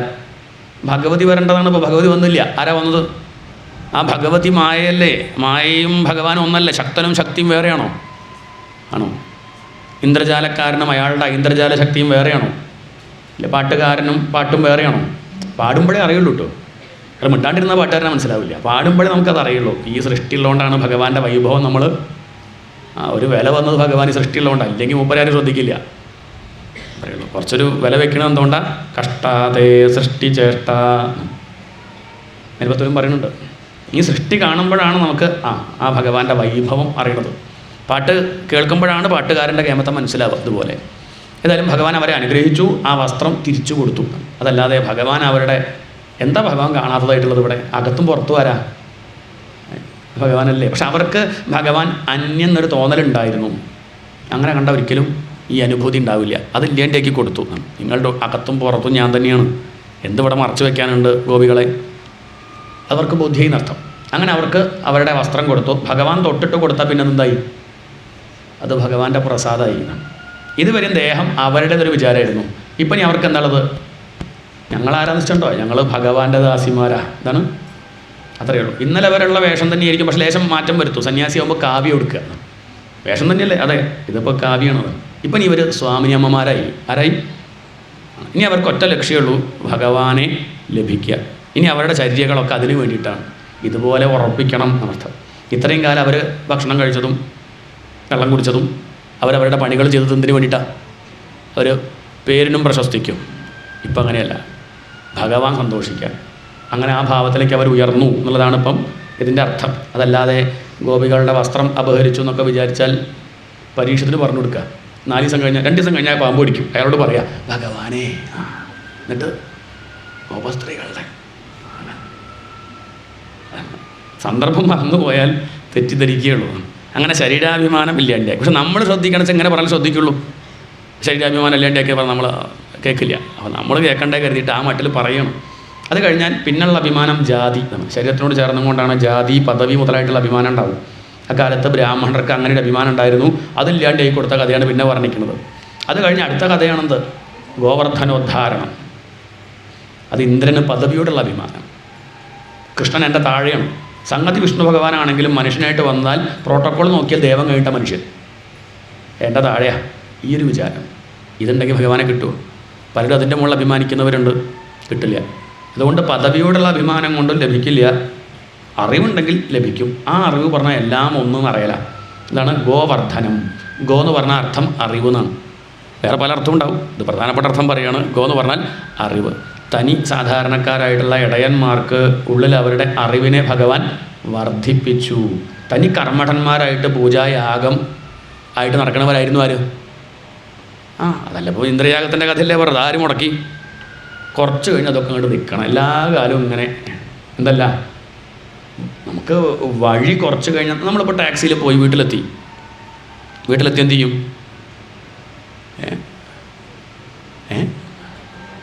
ടാക്സി വീട്ടിൽ വയ്ക്കുമോ? ഡ്രൈവറോട് ഇവിടെ താമസിച്ചോളൂ? ഇല്ല, വേഗം പൈസ കൊടുത്ത് പറഞ്ഞു വിടുക. കാരണം ആ കാറ് ഇതുവരെ വേണമായിരുന്നു, ഇനി വേണ്ട, വീട്ടിലെത്തി. ലക്ഷ്യത്തിലെത്തിയാൽ പിന്നെ എന്ത് വേണ്ട, പിന്നെ വഴി വേണ്ട. പക്ഷെ പലപ്പോഴും എന്താ വെച്ചാൽ വഴി തന്നെ അങ്ങനെ ഭ്രമിച്ച് ലക്ഷ്യത്തിലെത്തിയാലും നമ്മൾ എന്ത് ചെയ്യില്ല. അങ്ങനെ വിഷയമുണ്ട്. ഗുരുവായൂരെത്തിയാലും ബസ്സിൽ നിന്ന് ഇറങ്ങാത്തവരുണ്ട്. നല്ല ബസ് എനിക്ക് ഇഷ്ടമായി എന്ന് പറഞ്ഞാൽ അവിടെ ഇരിക്കുകയാണ്. അത് പറ്റില്ല, എത്തിയാൽ പിന്നെ ഇറങ്ങണം. അതാണ് സർവധർമാൻ പരിത്യജ്യ. അത് ത്യജിക്കാൻ ബുദ്ധിമുട്ടായാൽ ഇറങ്ങാൻ പറ്റില്ല, ഗുരുവായൂർ തൊഴാൻ പറ്റില്ല. കാലിൽ മുള്ള് കുത്തി ആ മുള്ളെടുക്കാൻ വേണ്ടി വേറൊരു മുള്ളെടുത്തു, ആ മുള്ളുകൊണ്ട് ഈ മുള്ളെടുത്തു, കുത്തിയ മുള്ളെടുത്തു, വേറെ മുള്ളുണ്ട്. എന്നിട്ട് എന്ത് ചെയ്യണം? 2 മുള്ളും കളയണം. ചിലരെന്ത് ചെയ്യില്ല, ആദ്യത്തെ മുള്ള് കളയും, എടുക്കാൻ സഹായിച്ച മുള്ളിനോടൊരു സ്നേഹം. എന്നാലും ഈ അധർമ്മമൊക്കെ ഇല്ലാണ്ടാക്കാൻ സഹായിച്ചത് ഈ ധർമ്മല്ലേ, അതുകൊണ്ട് ധർമ്മം അവിടെ ഇരുന്നോട്ടെ എന്ന് പറഞ്ഞ് കീശയിലിട്ടാൽ ആ മുള്ള് നെഞ്ചത്ത് കുത്തും. കാല് പിന്നെയും സാരിലേക്കാണ്, നെഞ്ചത്ത് കുത്തിയാൽ. അതുകൊണ്ട് എന്ത് ചെയ്യണം? അധർമ്മവും ധർമ്മവും. പിന്നെ ധർമാധർമ്മങ്ങളൊന്നും ഇല്ല. അങ്ങനെ ഇപ്പോൾ രാസത്തിലേക്ക് എത്തും. ഇപ്പം ഇവിടെ ഗോവർദ്ധനം, അവർ കർമ്മഠന്മാരായ അവരെ മെല്ലെ ഭഗവാൻ ഉയർത്തി ഉപനിഷത്തിലേക്കുള്ള താല്പര്യം ഉണ്ടാക്കി തീർത്തു. ഗോവിന്ദൻ എന്നുള്ള പദത്തിൻ്റെ അർത്ഥം ഗോഭിഹി ഉപനിഷത്ത് വാക്യേഷു വിന്ദതേ ഇതി ഗോവിന്ദ എന്നാണ് ശങ്കരാചാര്യർ പറയുക. ഗോ എന്ന് പറഞ്ഞാൽ ഉപനിഷത്ത് അർത്ഥം. ഉപനിഷത്ത് വാക്യങ്ങളെ കൊണ്ട് വ്യക്തമാകുന്ന തത്വം, അതിനാണെന്ത് പറയുക? ഗോവിന്ദൻ, ഗോവിന്ദ എന്ന് പറഞ്ഞതർത്ഥം. അങ്ങനെ അവർക്ക് ആ ഉപനിഷത്ത് ജ്ഞാനത്തിലേക്ക് താല്പര്യം ഉണ്ടാക്കിയെടുത്തു. അവരുടെ കൂടെ നിന്ന് അവരുടെ ചെയ്യുന്ന ചിട്ടകളൊക്കെ ഒന്ന് പരിഷ്കരിച്ച് അവരൊപ്പം മാറി നിന്നിട്ടല്ല, അത് പറ്റില്ല. നമുക്ക് അവരുടെ അല്ലെങ്കിൽ ബുദ്ധിഭേദം ഉണ്ടാക്കിയ ബുദ്ധിമുട്ടാവും. അതുകൊണ്ട് ആ യാഗം തന്നെ ചെയ്തോളൂ, പക്ഷേ ഇന്ദ്രന് വേണ്ട, നമുക്കൊന്ന് മാറ്റിപ്പിടിച്ചാലോ, ആർക്കാവട്ടെ, അത് പശുക്കൾക്കും ഗോവർദ്ധനത്തിനും ആയാലോ. ഇല്ലാണ്ട് പറ്റില്ല, കർമ്മം ചെയ്യാണ്ട് പറ്റില്ല. ആ കർമ്മം ഈശ്വരാർപ്പണമായിട്ട് പ്രകൃതി പൂജ ഒന്നിനു വേണ്ടിയല്ലാണ്ട്. മഴ പെയ്യണമെന്ന് വിചാരിക്കൊന്നും വേണ്ട, തൻ്റെ ലാഭത്തിനെ വിചാരിക്കേണ്ട, അവരെ നമ്മൾ സന്തോഷിപ്പിക്കുക, ആ മട്ടിലൊന്നും ആയാലോ എന്നൊക്കെ പറഞ്ഞ് അവരുടെ കൂടെ നിന്ന് ഭഗവാൻ എന്ത് ചെയ്തു? ആ യാഗം നടത്തി. അങ്ങനെ അവരിൽ ആ അറിവിനെ വർദ്ധിപ്പിച്ചു എന്ന് പറഞ്ഞാൽ അർത്ഥം ജ്ഞാനത്തിനോട് താല്പര്യം ഉണ്ടാക്കി തീർത്തു. ഇപ്പം നമുക്കൊക്കെ ഉള്ളതുപോലെ നമുക്കിപ്പോൾ കുറച്ചൊക്കെ താല്പര്യമില്ല ഈ വക വിഷയങ്ങളൊക്കെ കേൾക്കാൻ. പണ്ട് എത്ര ഉണ്ടായിരുന്നോ? എൻ്റെ കാര്യം പറയാം, ഒട്ടുമില്ലായിരുന്നു. ഇതൊക്കെ കേൾക്കുമ്പോൾ ദേഷ്യം വരും. ആ പറയുന്ന ആളോട് പിന്നെ നമുക്ക് അതിന് ആരോഗ്യമില്ലാത്തതുകൊണ്ടല്ലേ ഒന്ന് പൊട്ടിക്കണമെന്ന് തോന്നും. ഇതൊക്കെയാണ് പറയേണ്ടത്, ആവശ്യമില്ല അല്ലേ, അങ്ങനെ തോന്നും. പക്ഷെ കുറച്ച് കഴിയുമ്പോൾ മനസ്സിലാവും ഇതാണ് വേണ്ടത്. മറ്റത് ഇപ്പോൾ ആർക്കും മനസ്സിലാവും അല്ലേ, അത് വലിയ പ്രയാസമൊന്നുമില്ല. ഇതാണ് മുഖ്യം. ഇതിലൂടെ മാത്രമേ ഹൃദയം ശുദ്ധമാവുള്ളൂ. നാന്യഃ പന്ഥ അയനായ വിദ്യതേ, ഇതല്ലാണ്ട് വേറൊരു വഴി ഇല്ല. അങ്ങനെ ശരീരാഭിമാനം ഇല്ലാണ്ടിയാക്കി, ഇന്ദ്രൻ്റെ ആ യാഗം മുടക്കി, പദവിയോടുള്ള അഭിമാനം ഇല്ലാണ്ടിയാക്കി. ഇനി വളരെ പ്രയാസമുള്ള കാര്യം നാവിനെ ജയിക്കലാണ്. നാവ് വലിയ പ്രയാസമാണ്. നാവ് മാത്രമല്ല, ഇനിയിപ്പം ഏകാദശത്ത് കാണാം, ജിഹ്വോപസ്ഥ ജയോധൃതി, ഇര ഇണ, ഇതാണ് ഭഗവാനെ കിട്ടാൻ തടസ്സം. രുചിയോടുള്ള താല്പര്യം, പിന്നെ ഉപസ്ഥത്തെ ജയിക്കാൻ പറ്റുന്നില്ല. ഇത് രണ്ടും പ്രധാന. വരുണജയത്തിലൂടെ ജിഹ്വയെ ജയിക്കണമെന്നും കാമവിജയത്തിലൂടെ ഉപസ്ഥത്തെ ജയിക്കണമെന്നും പഠിപ്പിച്ചു. ഇതാണ് വരുണജയവും രാസക്രീഡയും. ഇതാണ് താല്പര്യം. വരുണൻ എന്ന് പറഞ്ഞാൽ രുചിയുടെ ദേവനാണ് വരുണൻ. രുചിയോടുള്ള താല്പര്യം കൂടുന്തോറും കാമവാസന വർദ്ധിക്കും. അതുകൊണ്ട് രുചിയോടുള്ള താല്പര്യം കുറച്ചാൽ എന്തും കുറയും, കാമവാസന കുറയും. കാമവാസനയാണ് ഈശ്വരനെ കിട്ടാൻ തടസ്സം. നമ്മുടെ സമയം കുറേ പോകുന്നതും ഊർജ്ജം പോകുന്നതൊക്കെ ആ വക വിഷയങ്ങളായിട്ടാണ്. അതിനോടുള്ള താല്പര്യം കുറയണമെങ്കിൽ ആഹാരത്തിൽ തന്നെ ശ്രദ്ധ വയ്ക്കണം. അതുകൊണ്ട് പണ്ട് കാലത്ത് അങ്ങനെയൊക്കെ പറയാൻ കാരണം ആഹാരശുദ്ധവും സത്വശുദ്ധി. ആഹാരത്തിലൊരു നിയന്ത്രണം വയ്ക്കാത്ത ഒരാൾക്ക് എങ്ങനെ മനസ്സടങ്ങും? അന്നമയം ഹി സൗമ്യ മനഃ. കഴിക്കുന്ന അന്നമാണ് മനസ്സായി മാറുന്നത്. അതുകൊണ്ട് കഴിയുന്നതും പ്രത്യേകിച്ച് ആധ്യാത്മിക വിഷയങ്ങളിൽ ശ്രദ്ധ വേണമെന്ന് ആഗ്രഹിക്കുന്നവരെന്തേ കഴിക്കാവൂ? അവർ മാംസം കഴിക്കേണ്ടത് ചെയ്യരുത്. വെജിറ്റേറിയൻ തന്നെ അത് ശ്രദ്ധിക്കണം. അതും പഴകിയത് കഴിക്കരുത്. അതൊക്കെ ഇനി ഗീതയിലൊക്കെ വിസ്തരിച്ച് പറയും. അപ്പം ഉണ്ടാക്കി കഴിക്കുക, 2 മണിക്കൂർ കഴിഞ്ഞാൽ പിന്നെ കഴിക്കരുത്. നമ്മൾ ഫ്രിഡ്ജിൽ വെച്ച് 2 മാസം കഴിഞ്ഞിട്ടും കഴിക്കുന്നുണ്ട്. പിന്നെ എങ്ങനെയോ ഉറങ്ങാണ്ടിരിക്കുക, അലസതയല്ലേ ഉണ്ടാവുള്ളൂ. ചൂടുള്ളത് കഴിക്കണം. ഒക്കെ ശ്രദ്ധിക്കണം. കിഴങ്ങ് വർഗ്ഗങ്ങൾ കഴിക്കരുത്. അങ്ങനെയൊക്കെ ഉണ്ട്. സത്വഗുണം വർദ്ധിക്കുന്നത് മാത്രമേ കഴിക്കാവൂ. അതാണ് ഇപ്പോൾ ഇവിടെ വർണ്ണിച്ചത്. അതാണ് വരുണജയം. ചെറിയൊരു ഭാഗം കാണാം ഭാഗവത്തിൽ ശ്രദ്ധിച്ചാൽ. ഈ രാസക്രീഡയ്ക്ക് തൊട്ട് മുമ്പ് ഭഗവാന്റെ അച്ഛൻ ഏകാദശി നോറ്റത്. ഏകാദശ്യാം നിരാഹാര, അങ്ങനെ പറഞ്ഞത് തന്നെ, തുടങ്ങുന്നത് തന്നെ അങ്ങനെ. ഏകാദശിക്ക് നിരാഹാരമായിട്ട് ആഹാരം കഴിക്കാതെ, നമ്മൾ ആഹാരം കഴിച്ചുകൊണ്ടാണ്, അതൊന്നും ഇനി വിസ്തരിക്കുന്നില്ല. ആഹാരം കഴിക്കാതിരിക്കുമ്പോൾ നമുക്കൊരു ആത്മവിശ്വാസം ഉണ്ടാവും, കഴിക്കാണ്ട് നിൽക്കാൻ പറ്റൂട്ടോ. ഞാൻ അതിനെ ജയിച്ചു, എനിക്ക് തൊട്ട് മുമ്പിൽ കണ്ടാലും വേണം തോന്നുന്നില്ല. പ്രലോഭനങ്ങളിൽ വീഴാണ്ട് മുന്നോട്ട് പോകാൻ പറ്റും. അങ്ങനെ രുചിയെ ജയിച്ചു. അടുത്തത് ഉപസ്ഥത്തെ ജയിക്കുക. അതാണ് കാമവിജയം. നമുക്ക് മനസ്സിലാവാൻ പാകത്തിന് വർണ്ണിക്കുകയാണ്. 5 അധ്യായങ്ങളാണ്. അതാണ് രാസപഞ്ചാധ്യായി. 5 അധ്യായങ്ങളായതുകൊണ്ട് അങ്ങനെ പറയുകയാണ്. ഈ 5 അധ്യായങ്ങൾ ഏതുപോലെ ചോദിച്ചാൽ ശ്രീധരാചാര്യർ പറയും ഇത് പഞ്ചപ്രാണങ്ങളെപ്പോലെയാണ്. നമുക്ക് 5 പ്രാണന്മാർ വളരെ പ്രധാനമാണ്. ഇതുള്ളതുകൊണ്ടാണ് ജീവൻ നിൽക്കുന്നത്. ഇതുപോലെ ഭാഗവതം നിൽക്കുന്നത് ഈ 5 അധ്യായങ്ങളുകൊണ്ടാണ്. ഇത് ഇല്ലെങ്കിൽ പിന്നെ എന്തില്ല, ഭാഗവതം ഇല്ല. പ്രാണൻ, അപാനൻ, വ്യാനൻ, ഉദാനൻ, സമാനൻ, ഇതുപോലെയാണ് ഈ ഒരു 5 അധ്യായങ്ങൾ. നിവൃത്തിപരയാണ്. ഇത് പ്രവൃത്തിയല്ല, നിവൃത്തി. ഇതുകൊണ്ട് എന്താ ലാഭം ഈശ്വരനോട് ചേരാം, ശാന്തി. ഇതോടുകൂടി കഴിഞ്ഞു, ഇനിയൊന്നുമില്ല നേടാൻ. അതുകൊണ്ടാണ് രാസക്രീഡ കഴിഞ്ഞതോടുകൂടി ഭഗവാൻ വൃന്ദാവനം വിട്ടങ്ങോട്ട് പോകും, മധുരയ്ക്ക് പോകും. ഒരാൾക്ക് കൊടുക്കാൻ പറ്റിയ ഏറ്റവും വലിയ കാര്യം ആനന്ദമാണ്. അത് കൊടുത്താൽ പിന്നെന്ത് വേണ്ട, പിന്നെന്ത് കൊടുക്കാൻ? അയാൾക്ക് കൊടുക്കാൻ പറ്റിയ ഏറ്റവും വലിയ കാര്യം ഭാഗവതം കൊടുക്കാത്ത, പിന്നെന്തും കൊടുക്കാനുണ്ടോ? കേസറോളോ? ഏറ്റവും വലുത് ഭാഗവതത്തെ. ഇതിലും വലിയ ഗിഫ്റ്റ് ഇല്ല ഗീത. ഇതിലപ്പുറം എന്താ ഉള്ളത്? ആനന്ദമാണ് ഏറ്റവും വലിയ കാര്യം. അത് കൊടുത്താൽ പിന്നെ അവിടെ നിൽക്കേണ്ട കാര്യമില്ല. പിന്നെ അവിടെ നിന്നാൽ ചിലപ്പോൾ ഈ കയ്യിലുള്ള ആനന്ദം അവർ മാറ്റിവെക്കും. അതുകൊണ്ടാണ് ഭഗവാൻ അവിടെ വിട്ടു പോയത്. ഇനി ഞാൻ ഈ തന്നത് നിങ്ങൾ എന്ത് ചെയ്യൂ? നിങ്ങളുടെ സ്വന്തമാക്കി മാറ്റാൻ പരിശ്രമിച്ചുകൊണ്ടിരിക്കൂ ഗോപികളെ. ഇനി അവിടെ ഇരുന്നാൽ ഭഗവാന്റെ കണ്ണും മൂക്കും ശ്രദ്ധിച്ച് അവരെന്ത് ശ്രദ്ധിക്കില്ല, ഭഗവാന് ശരിക്കും അറിയാണ്ട പോവും. അതാണ് ഇനി ഉദ്ധവനെ വിടുന്നുണ്ട്. ഉദ്ധവ താൻ പോയിക്കോളും. എന്താ കാരണം? ഞാൻ പോയാൽ ചിലപ്പോൾ ഞാൻ ഉപദേശിക്കുന്നവർ കേൾക്കില്ല. താൻ പോയാൽ പിന്നെ തന്നെ അവർ ശ്രദ്ധിക്കില്ല. എന്നെ ശ്രദ്ധിക്കുള്ളൂ, താൻ പറയണതേ കേൾക്കുള്ളൂ. ഞാൻ പോയാൽ ചിലപ്പോൾ അവർ പക്ഷേ എന്നെ ശ്രദ്ധിക്കില്ല. എൻ്റെ ഗോപിക്കുറിയും കണ്ണും ചുണ്ടും ചെവിയും നോക്കിയിരിക്കും, ഉപദേശം കേൾക്കില്ല. ഈ കാണുന്ന ശരീരവും നാളെ വേടൻ അസ്ത്രമയച്ച് ഇല്ലേണ്ടിയും. അതുകൊണ്ട് അവരെ ഉള്ളിലുള്ള എന്നെ ആശ്രയിക്കട്ടെ. കണ്ണിനു കണ്ണു മനമാകുന്ന അതിനു കണ്ണായ കണ്ണൻ. ആ കണ്ണനെ ആശ്രയിച്ചാൽ മാത്രമേ സമാധാനം ഉണ്ടാവുള്ളൂ. ഉദ്ധവരോട് അവസാനം പറയും, ഉദ്ധവ താൻ ഈ ശരീരത്തിൽ മമത വെക്കണ്ട, ഇതിപ്പോൾ അധികം വൈകാതെ പോവും. ഇനി എൻ്റെ മക്കളിലും മമത വെക്കണ്ട, അവരും തമ്മിൽ തല്ലിച്ചാവും. ഞാനങ്ങനെ ആദ്യം കണക്കാക്കിയത്. ഇനി ഈ ദ്വാരകാപുരിയിലും മനസ്സ് വെക്കണ്ട, അതിപ്പോൾ ഇനി 2 ദിവസം കഴിഞ്ഞാൽ പ്രളയം, 7-ാം ദിവസം ഒക്കെ പോവും. അതുകൊണ്ട് ത്വം ത്വ സർവം പരിത്യജ്യ ഒക്കെ മനസ്സുകൊണ്ട് അങ്ങോട്ട് ഉപേക്ഷിച്ചോളൂ കേട്ടോ. മനസ്സ് എന്നിൽ വയ്ക്കൂ എന്ന് പറഞ്ഞാൽ ഈ ശരീരത്തിൽ വയ്ക്കൂ എന്നല്ല, കൃഷ്ണനിൽ വയ്ക്കൂ എന്നല്ല, തന്നിലും എന്നിലൊക്കെ ഉള്ള ബോധം അതിൽ വയ്ക്കൂ, എന്നിട്ട് ശാന്തമായിട്ടിരിക്കൂ എന്ന് ഉപദേശിക്കുകയാണ്. ഇവിടെ വിഷയം രാസം. രാസം എന്ന് പറഞ്ഞാൽ നേരത്തെ പറഞ്ഞു, രസത്തിൻ്റെ ഭാവമാണ് രാസം. നമുക്ക് രസിക്കാൻ മറ്റു വിഷയങ്ങൾ വേണമെന്നൊരു വിചാരം പൊതുവേ അജ്ഞാനികൾക്കുണ്ട്. രസിക്കണമെങ്കിൽ എന്ത് വേണം? ഒറ്റയ്ക്കിരുന്നാൽ രസമല്ലേ, ആരെങ്കിലും ഒന്ന് വേണം പരദൂഷണം പറയാൻ, ഇല്ലാണ്ട് വയ്യ എന്നൊരു വിചാരമുണ്ട്. ഇല്ലില്ല, അതിൻ്റെ ആവശ്യമില്ല. ഒറ്റയ്ക്കിനെ രസിക്കാൻ പറ്റും. തെളിവെന്താ? ഒന്നും കഴിക്കാണ്ട് രസിക്കാൻ പറ്റും, ഒന്നും കുടിക്കാണ്ട് രസിക്കാൻ പറ്റും, ഒന്നും കാണാതെ രസിക്കാൻ പറ്റും, 5 ഇന്ദ്രിയങ്ങളും ഉപയോഗിക്കാണ്ട് തന്നെ രസിക്കാൻ പറ്റും. എന്താ തെളിവ്? തെളിവ് ഉറക്കം. എന്താണ്? ഇനി മറന്നു പോരുത്. എന്താണ്? ഉറക്കത്തിൽ കണ്ണ് പ്രവർത്തിക്കുന്നില്ല ഉണ്ടോ? ചെവി ഉണ്ടോ? എന്തെങ്കിലും കേൾക്കുന്നുണ്ടോ? ഒന്നും കാണുന്നില്ല, ഒന്നും കേൾക്കുന്നില്ല, ഒന്നും രുചിക്കുന്നില്ല, ഒന്നും വാസനിക്കുന്നില്ല. പക്ഷെ അവിടെ എന്തുണ്ട്? രാവിലെ ഡീറ്റ എന്താ പറയുക? ഇന്നലെ ഞാൻ എന്താ കാരണം? ഒന്നും കേട്ടില്ല തന്നെ. നമ്മൾ ഈ കേൾക്കണതാണ് പ്രശ്നം. ഒന്നും കേൾക്കാണ്ടിരുന്ന എത്ര സമാധാനമുണ്ട്. ഇപ്പം എത്ര സമാധാനമുണ്ട്. ഒന്നും കേൾക്കാണ്ടല്ലോ, ഇനി വീട്ടിൽ പോയി ഓരോന്നും കേൾക്കും. അവിടെ പ്രശ്നം. ഒന്നും കേൾക്കണമെന്നും തോന്നരുത്. നമുക്കിപ്പോൾ കേൾക്കണമെന്നുണ്ട്, കേൾക്കാൻ പറ്റാത്തതുകൊണ്ടാണ്. കേൾക്കണമെന്നുമില്ല. ആരെന്തേ പറയാൻ പുറപ്പെടുമ്പോൾ കേൾക്കണമെന്നില്ല, വേണ്ടേ, എന്തോ കുറ്റം പറയാൻ പുറപ്പെട്ടതാണ്, താൻ തന്നെ വെച്ചോളൂ, എനിക്കത് കേൾക്കണമെന്നില്ല, കഴിഞ്ഞു. ഏറ്റവും സുഖം എവിടെയാണ്? അത് ഒന്നും കേൾക്കാത്തപ്പോഴാണ്. അപ്പോൾ അതാരാ? അതാ ചോദ്യം. അത് എവിടുന്ന് വന്നു ആ സുഖം? ഉറങ്ങുമ്പോൾ സുഖം എവിടുന്ന് വന്നു? തന്നിൽ തന്നെയാണ്. താനാണ് ഏറ്റവും വലിയ സുഖം. അവിടെ എന്ത് മാത്രമേ ഉള്ളൂ? ആ സമയത്ത് ഞാൻ മാത്രമേ ഉള്ളൂ. ഉറങ്ങുമ്പോൾ ആരേ ഉള്ളൂ? ഉറങ്ങുമ്പം ഞാൻ മാത്രമേ ഉള്ളൂ.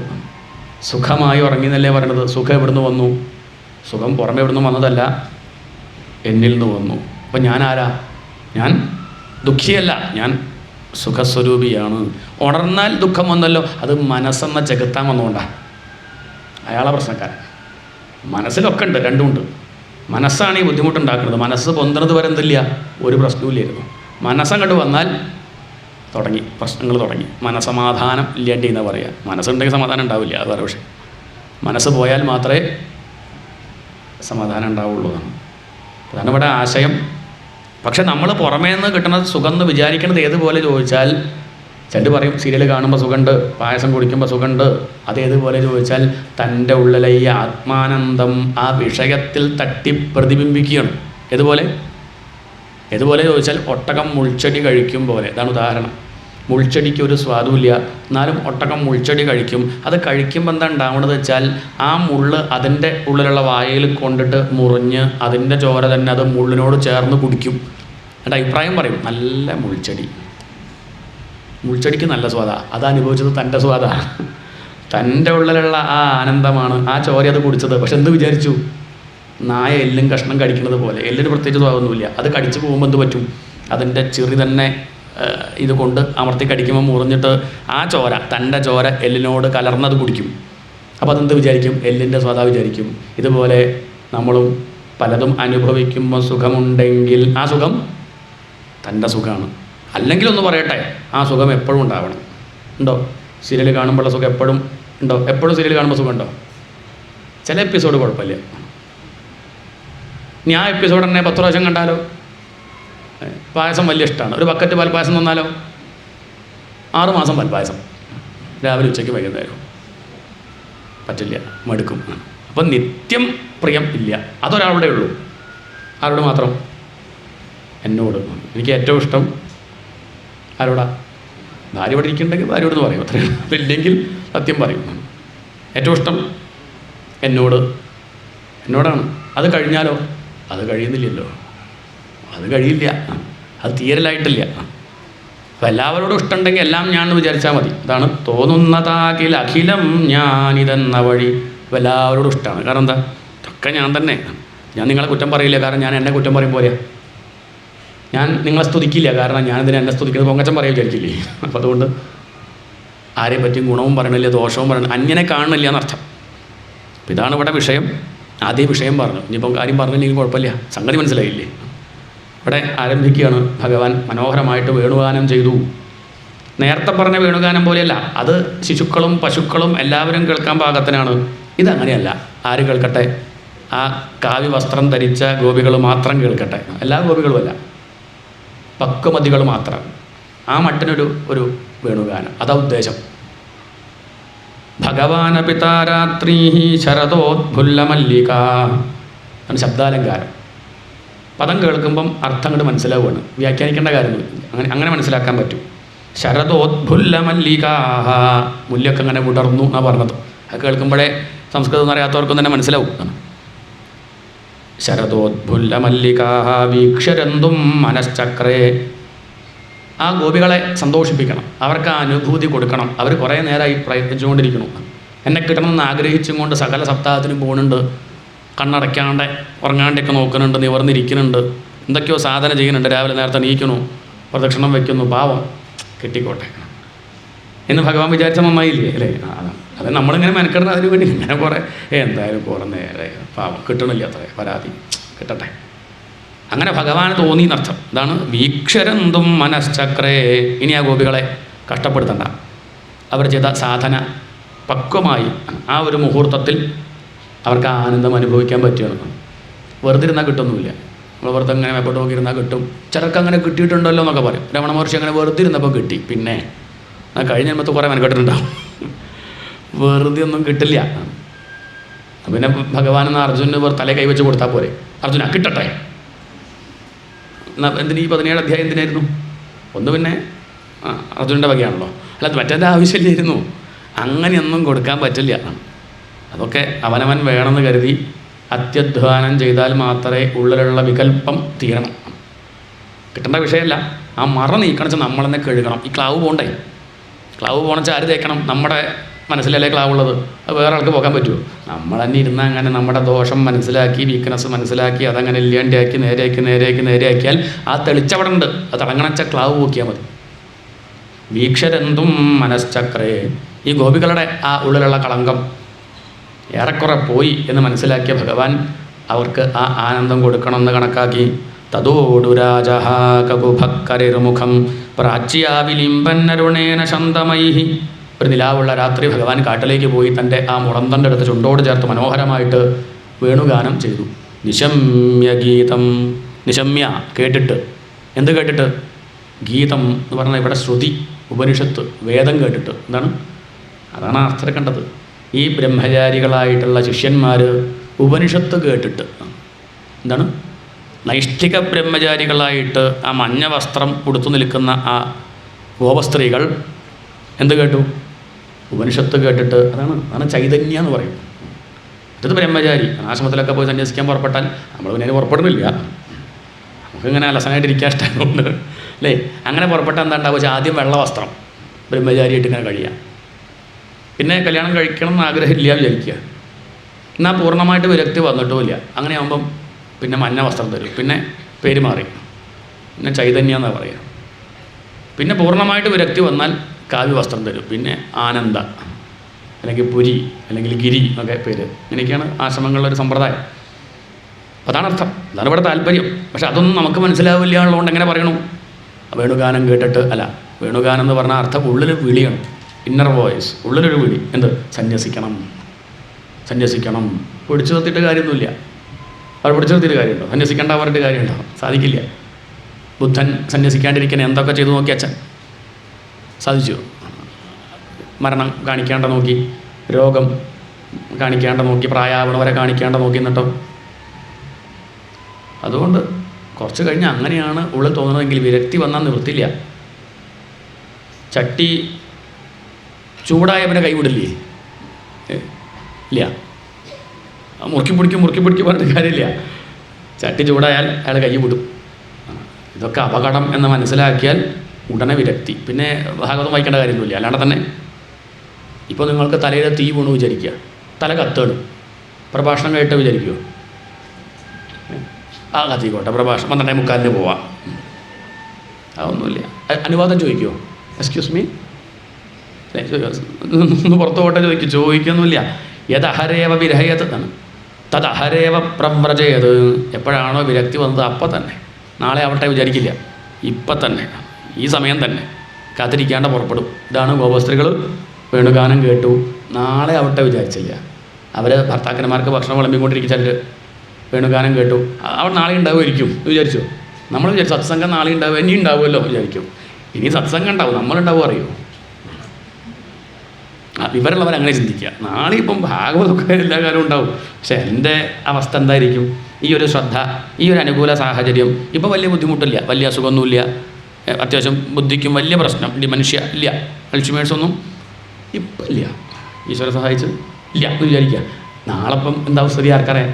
ഈ മനസ്സിൻ്റെ ഒരു പിരിയൊന്നും ഒന്നങ്ങോട്ട് പോയാൽ കഴിഞ്ഞില്ലേ കഥ. നാളെ അനുകൂല സാഹചര്യം ഉണ്ടാവും അറിയില്ല. അതുകൊണ്ട് നാളത്തേക്ക് വെക്കുന്നില്ല, ഇപ്പം തന്നെ. ഗോപസ്ത്രീകൾ അതാണ് ഭർത്താക്കന്മാരെ വിട്ടുപോയി എന്ന് പറഞ്ഞാൽ അർത്ഥം. സന്യസിക്കുമ്പോൾ എന്താ ചെയ്യണത്? സന്യസിക്കുമ്പോൾ ഭാര്യയെ വിട്ടു പോകണില്ലേ? അത് കുറ്റമായിട്ട് പറയാറുണ്ടോ? അപ്പോൾ ഇവരെന്തിനാ കുറ്റമായിട്ട് പറയണു? സന്യസിക്കുന്നത് കുറ്റമായിട്ട് പറയില്ല. അങ്ങനെ ഒരാൾ സന്യസിച്ചാൽ കുലം പവിത്രം, ആ കുലം തന്നെ ജനനീ കൃതാർത്ഥ, ആ പ്രസവിച്ച അമ്മ ആരായി? കൃതാർത്ഥയാണ്. ഒരു കുലത്തിൽ ഒരാൾ സന്യസിച്ചാൽ ആ കുലം മുഴുവൻ ശുദ്ധമായി എന്നാണ് പറയുക. അത് വലിയ ഭാഗ്യമായിട്ടാണ് കണക്കാക്കുക. ഒരു ജീവൻ മുക്തൻ നമ്മുടെ കുടുംബത്തിൽ ഉണ്ടായില്ലേ? അങ്ങോട്ടും ഇങ്ങോട്ടും എന്തായി? 10 തലമുറ അങ്ങോട്ടും മുകളിലേക്കും ശുദ്ധാവാണ്. അതാണ് വ്യത്യാസം. നേരെ മറിച്ച് ഒഴിവാക്കി വേറെ ആരുടെ കൂടെ പോയാൽ മോശമാണ്. അത് ശ്രദ്ധിക്കണം. ഇതവർ പോയത് എങ്ങോട്ടാണ്? അവർ പോയത് പരപുരുഷൻ്റെ അടുത്തേക്കല്ല, പിന്നെയോ പരമപുരുഷൻ. എന്താണ്? അത് കുഴപ്പമില്ല. എല്ലാവരുടെ ഉള്ളിലുണ്ട് ഈശ്വരൻ. ഈശ്വരൻ എല്ലാവരുടെയാണ്, ഒരാളുടെ സ്വന്തമല്ല. അവിടെ അല്ലേ കൂട്ടമായിട്ട് അവർ ആരാധിക്കുന്നത്. ആരെങ്കിലും അങ്ങനെ കൂട്ടമായിട്ട് ഒരാളെ സ്നേഹിക്കുമോ?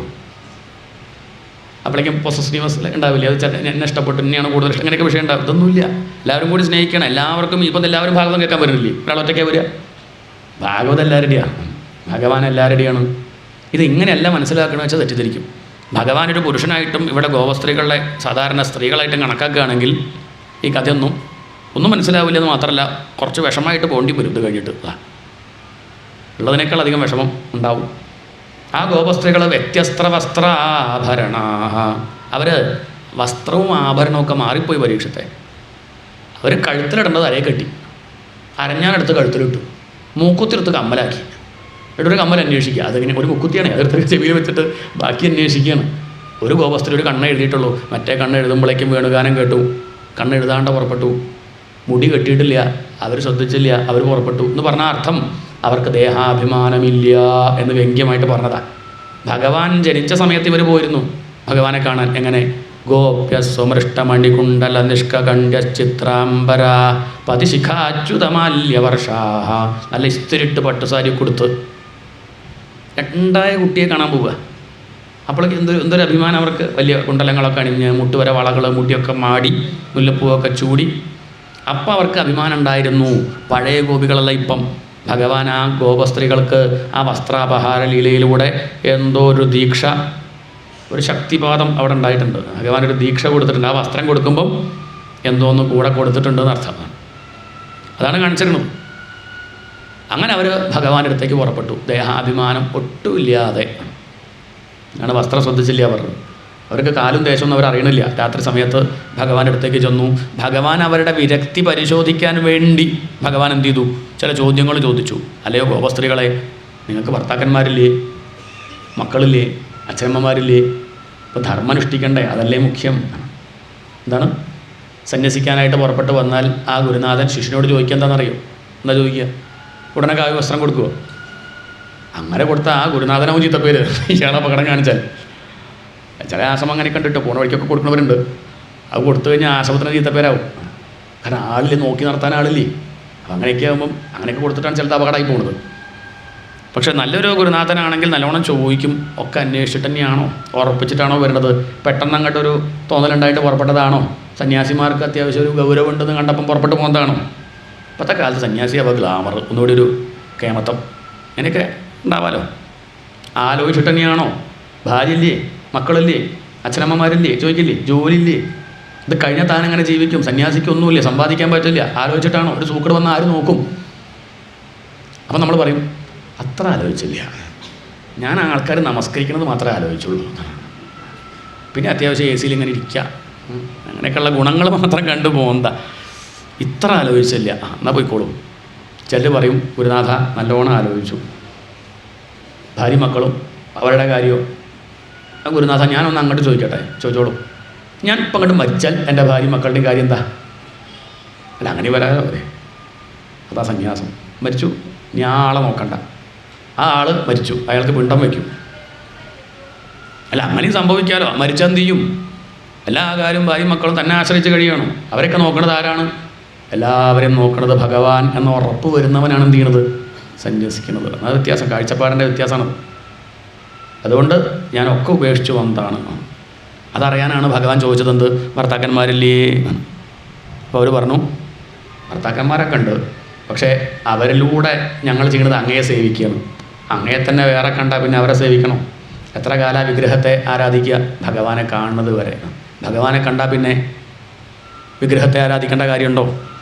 മാതൃദേവോ ഭവ എന്താ പറഞ്ഞത്? മാതൃദേവോ ഭവ. അമ്മ ഈശ്വരനാണ്, അച്ഛൻ ഈശ്വരനാണ്, അതുകൊണ്ട് ആരാധിക്കുന്നത്. അത് ഭാവനയാണ്. അതുകൊണ്ട് ഭഗവാനെ തന്നെ വേറെ കണ്ടാൽ ഈ അച്ഛനെയും അമ്മയും ഉപാസിക്കുന്നതും സ്നേഹിക്കുന്നതും ഭാര്യയെ സ്നേഹിക്കുന്നതും മക്കളെ സ്നേഹിക്കുന്നതൊക്കെ വാസ്തവത്തിൽ എന്തിനാ?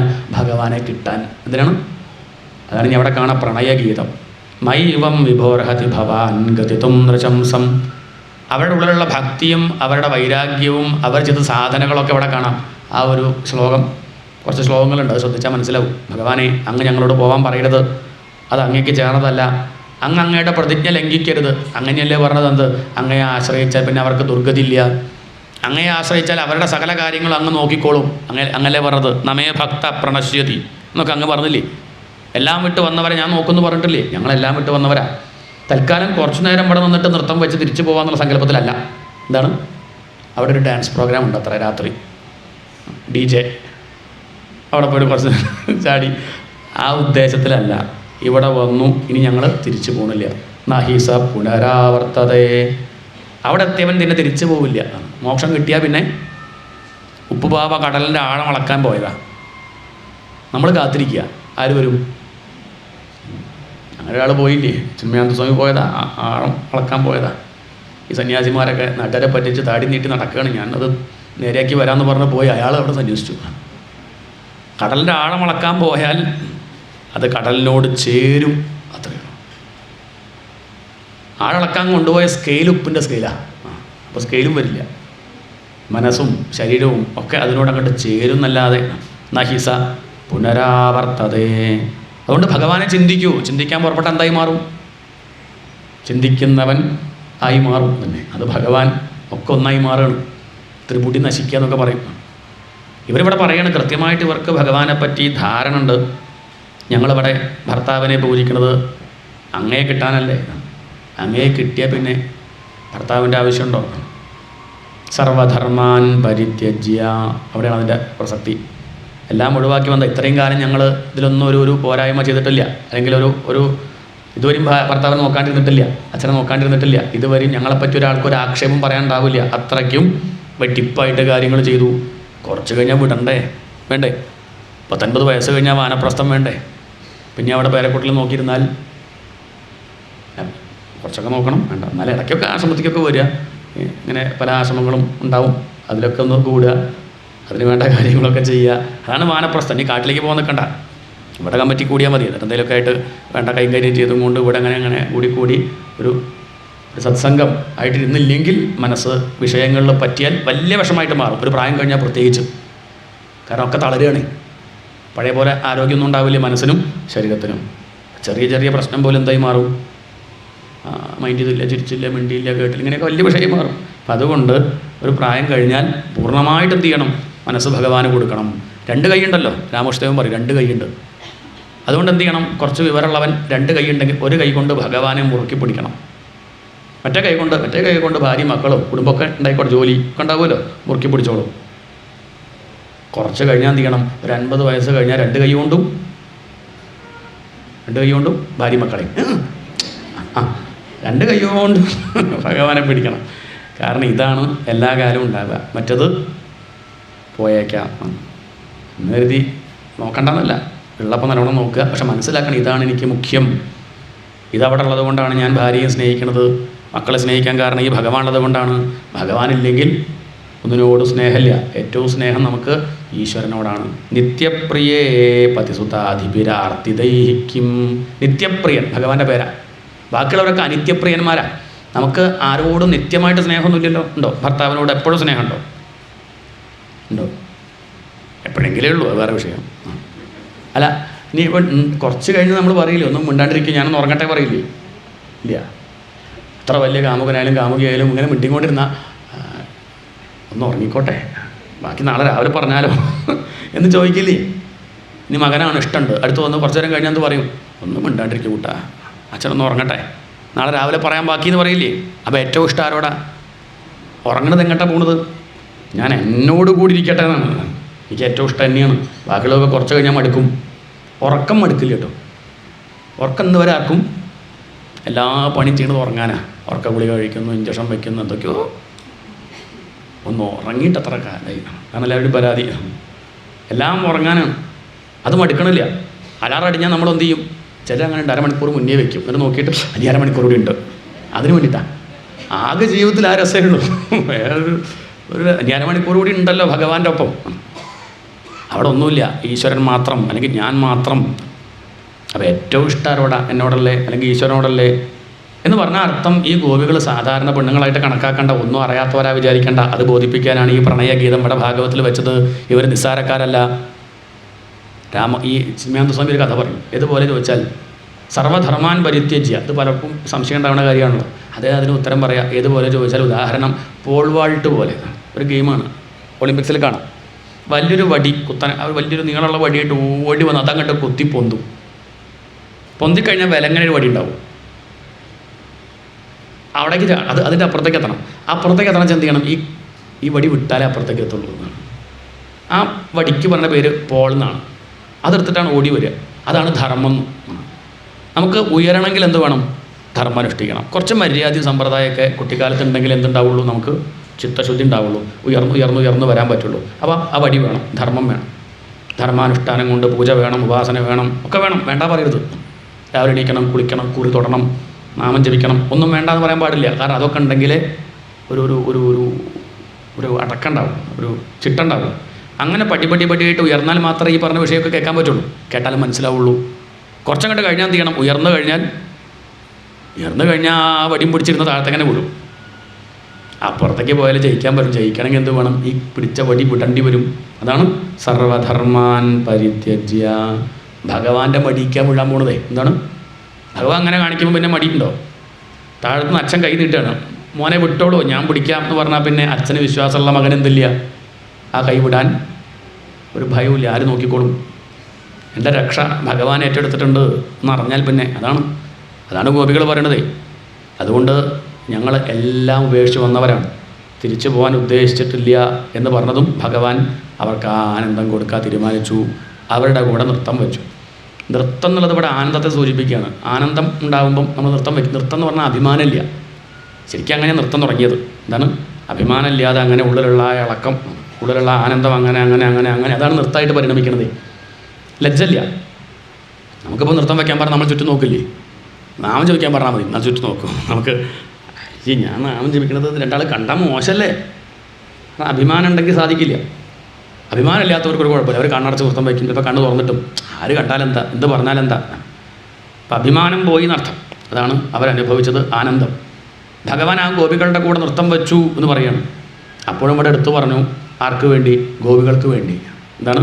ഭഗവാനിപ്പം നൃത്തം വെക്കണമെന്നൊന്നുമില്ല, ആ ഗോപികൾ സന്തോഷിക്കട്ടെ എന്ന് കരുതി, അവർക്ക് ആ അനുഭൂതി ഉണ്ടാവട്ടെ എന്ന് കരുതി. ആത്മാരാമഃ അപി അരീരമത്. ഇതൊക്കെയാണ് ചില ശ്രീശുകരുടെ പ്രയോഗം. ആത്മാരാമനായിട്ട് പോലും ഭഗവാൻ നോക്കൂ ആ ഗോപികളെ ആനന്ദിപ്പിക്കാൻ വേണ്ടി നൃത്തം വെച്ചു. മുത്തശ്ശന് പേരക്കുട്ടിയുടെ കൂടെ കളിക്കുകയാണ്. മുത്തശ്ശന് വേണ്ടിയിട്ടല്ല, കണ്ടാത്തൊന്നും മുത്തശ്ശന് വേണ്ടിയിട്ടാണ്. മുത്തശ്ശൻ നല്ലോണം ആസ്വദിക്കുന്നുണ്ടോ കുട്ടികളുടെ കൂടെ കളിച്ച് ബലൂൺ കെട്ടി കളിക്കുക മുത്തശ്ശൻ കുട്ടിയുടെ കൂടെ. അപ്പോൾ നമ്മൾ വിചാരിച്ച് മുത്തശ്ശന് വലിയ ഇഷ്ടമാണ് ബലൂൺ. അല്ലല്ല, ഇഷ്ടമായിട്ടൊന്നല്ല, കുട്ടി സന്തോഷിക്കുന്നത് കാണുമ്പോൾ സന്തോഷമൊക്കെ ഉണ്ട്, ശരി തന്നെ. പക്ഷേ ആ ബലൂൺ പൊട്ടിയാൽ നമുക്ക് മനസ്സിലാവും എവിടെയാണ് പ്രശ്നം എന്നുള്ളത്. കുട്ടിക്ക് വലിയ വിഷമായി, കുട്ടിക്ക് അറിയാൻ തുടങ്ങി. മുത്തശ്ശന് ആവും കുറച്ച് നേരം വിശ്രമിക്കാം, നന്നായി പൊട്ടിയത്. മുത്തശ്ശൻ നല്ലോണം അടിക്കുക, ഒന്ന് പൊട്ടട്ടെ കരുതിയിട്ട്. ഒരു ഭാഗത്ത് വ്യത്യാസം മനസ്സിലാവണില്ലേ? ആത്മാരാമഃ.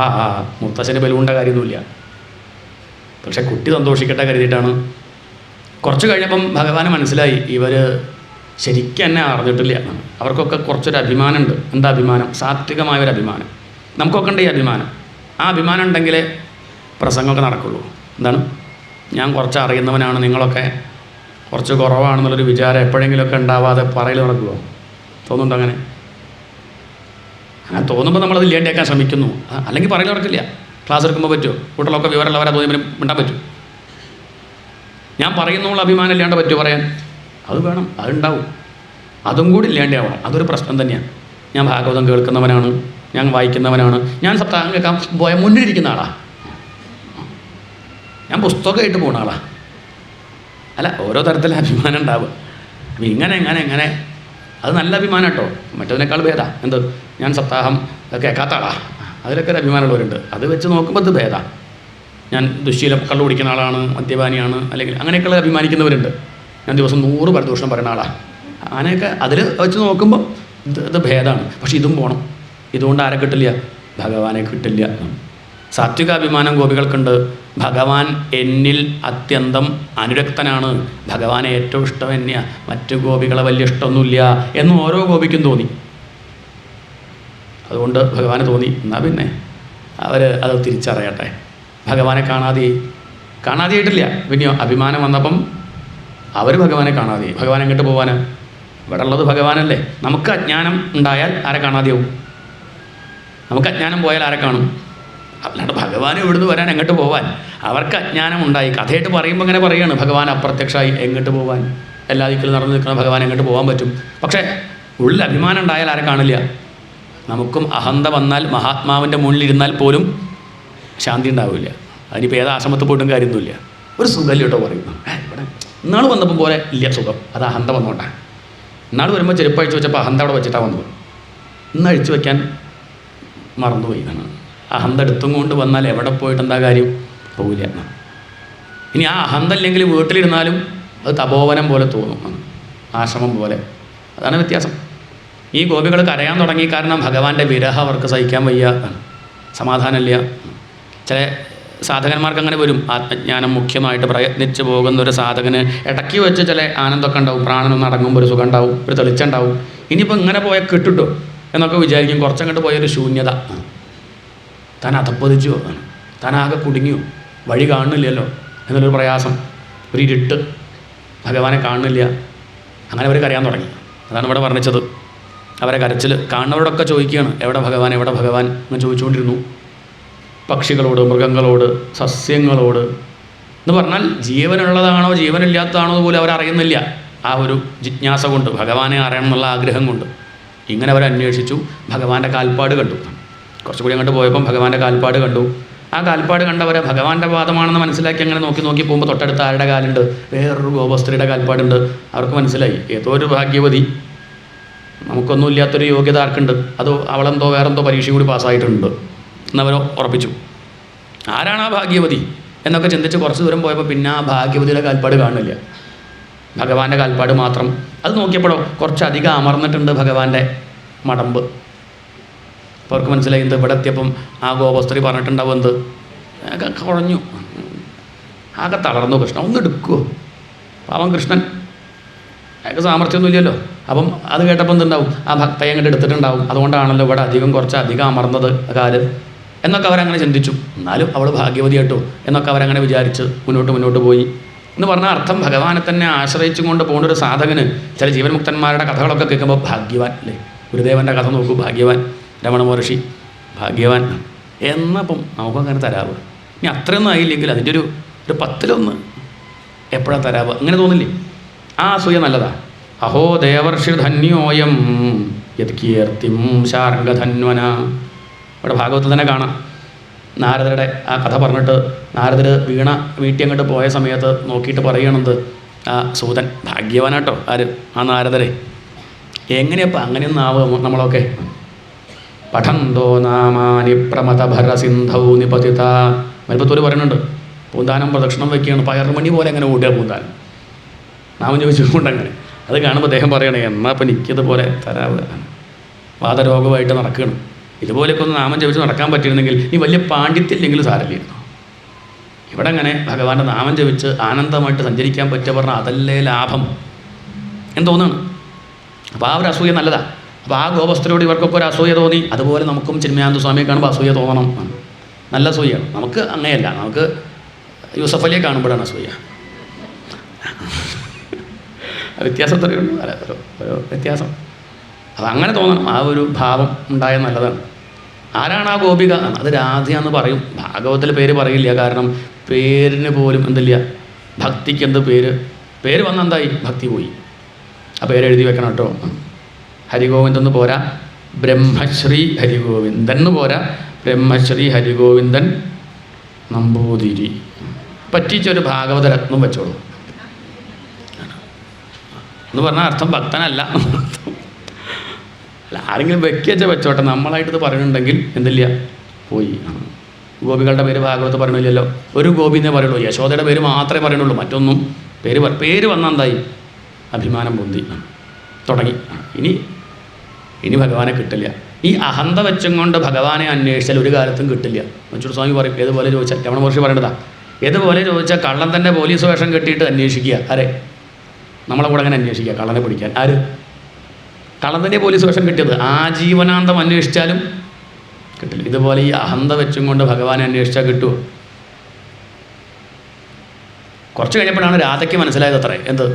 എൻ്റെ കൂടെ പുറപ്പെട്ടവർക്കൊന്നും ഭഗവാനെ കിട്ടിയില്ല, എനിക്ക് മാത്രമേ കിട്ടിയുള്ളൂ. അത് ശരിയാവില്ല. എൻ്റെ കൂടെ പുറപ്പെട്ടവർക്കും ഭഗവാനെ കിട്ടണം. അതാണ് കാരുണ്യം. ശ്രീശുകർക്ക് പരീക്ഷത്തിനും കിട്ടണം തോന്നിയില്ലേ? ഇല്ലേ? എല്ലാം മിണ്ടാണ്ടിരുന്നാൽ പോരെ. തനിക്ക് കിട്ടിയ ആനന്ദം പരീക്ഷത്തിനും കിട്ടട്ടെ, പരീക്ഷത്തിലൂടെ നമുക്കൊക്കെ കിട്ടട്ടെ.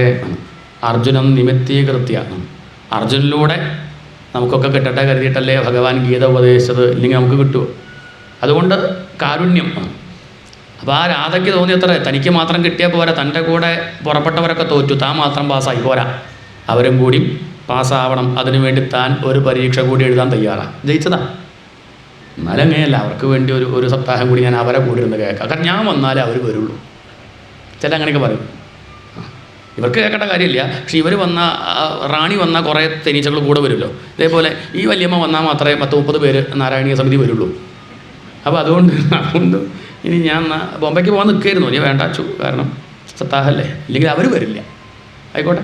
അങ്ങനെ രാധ ഒന്നുകൂടി, ഹാ നാഥാരമണപ്രേഷ്ഠ ക്വാസി ക്വാസി.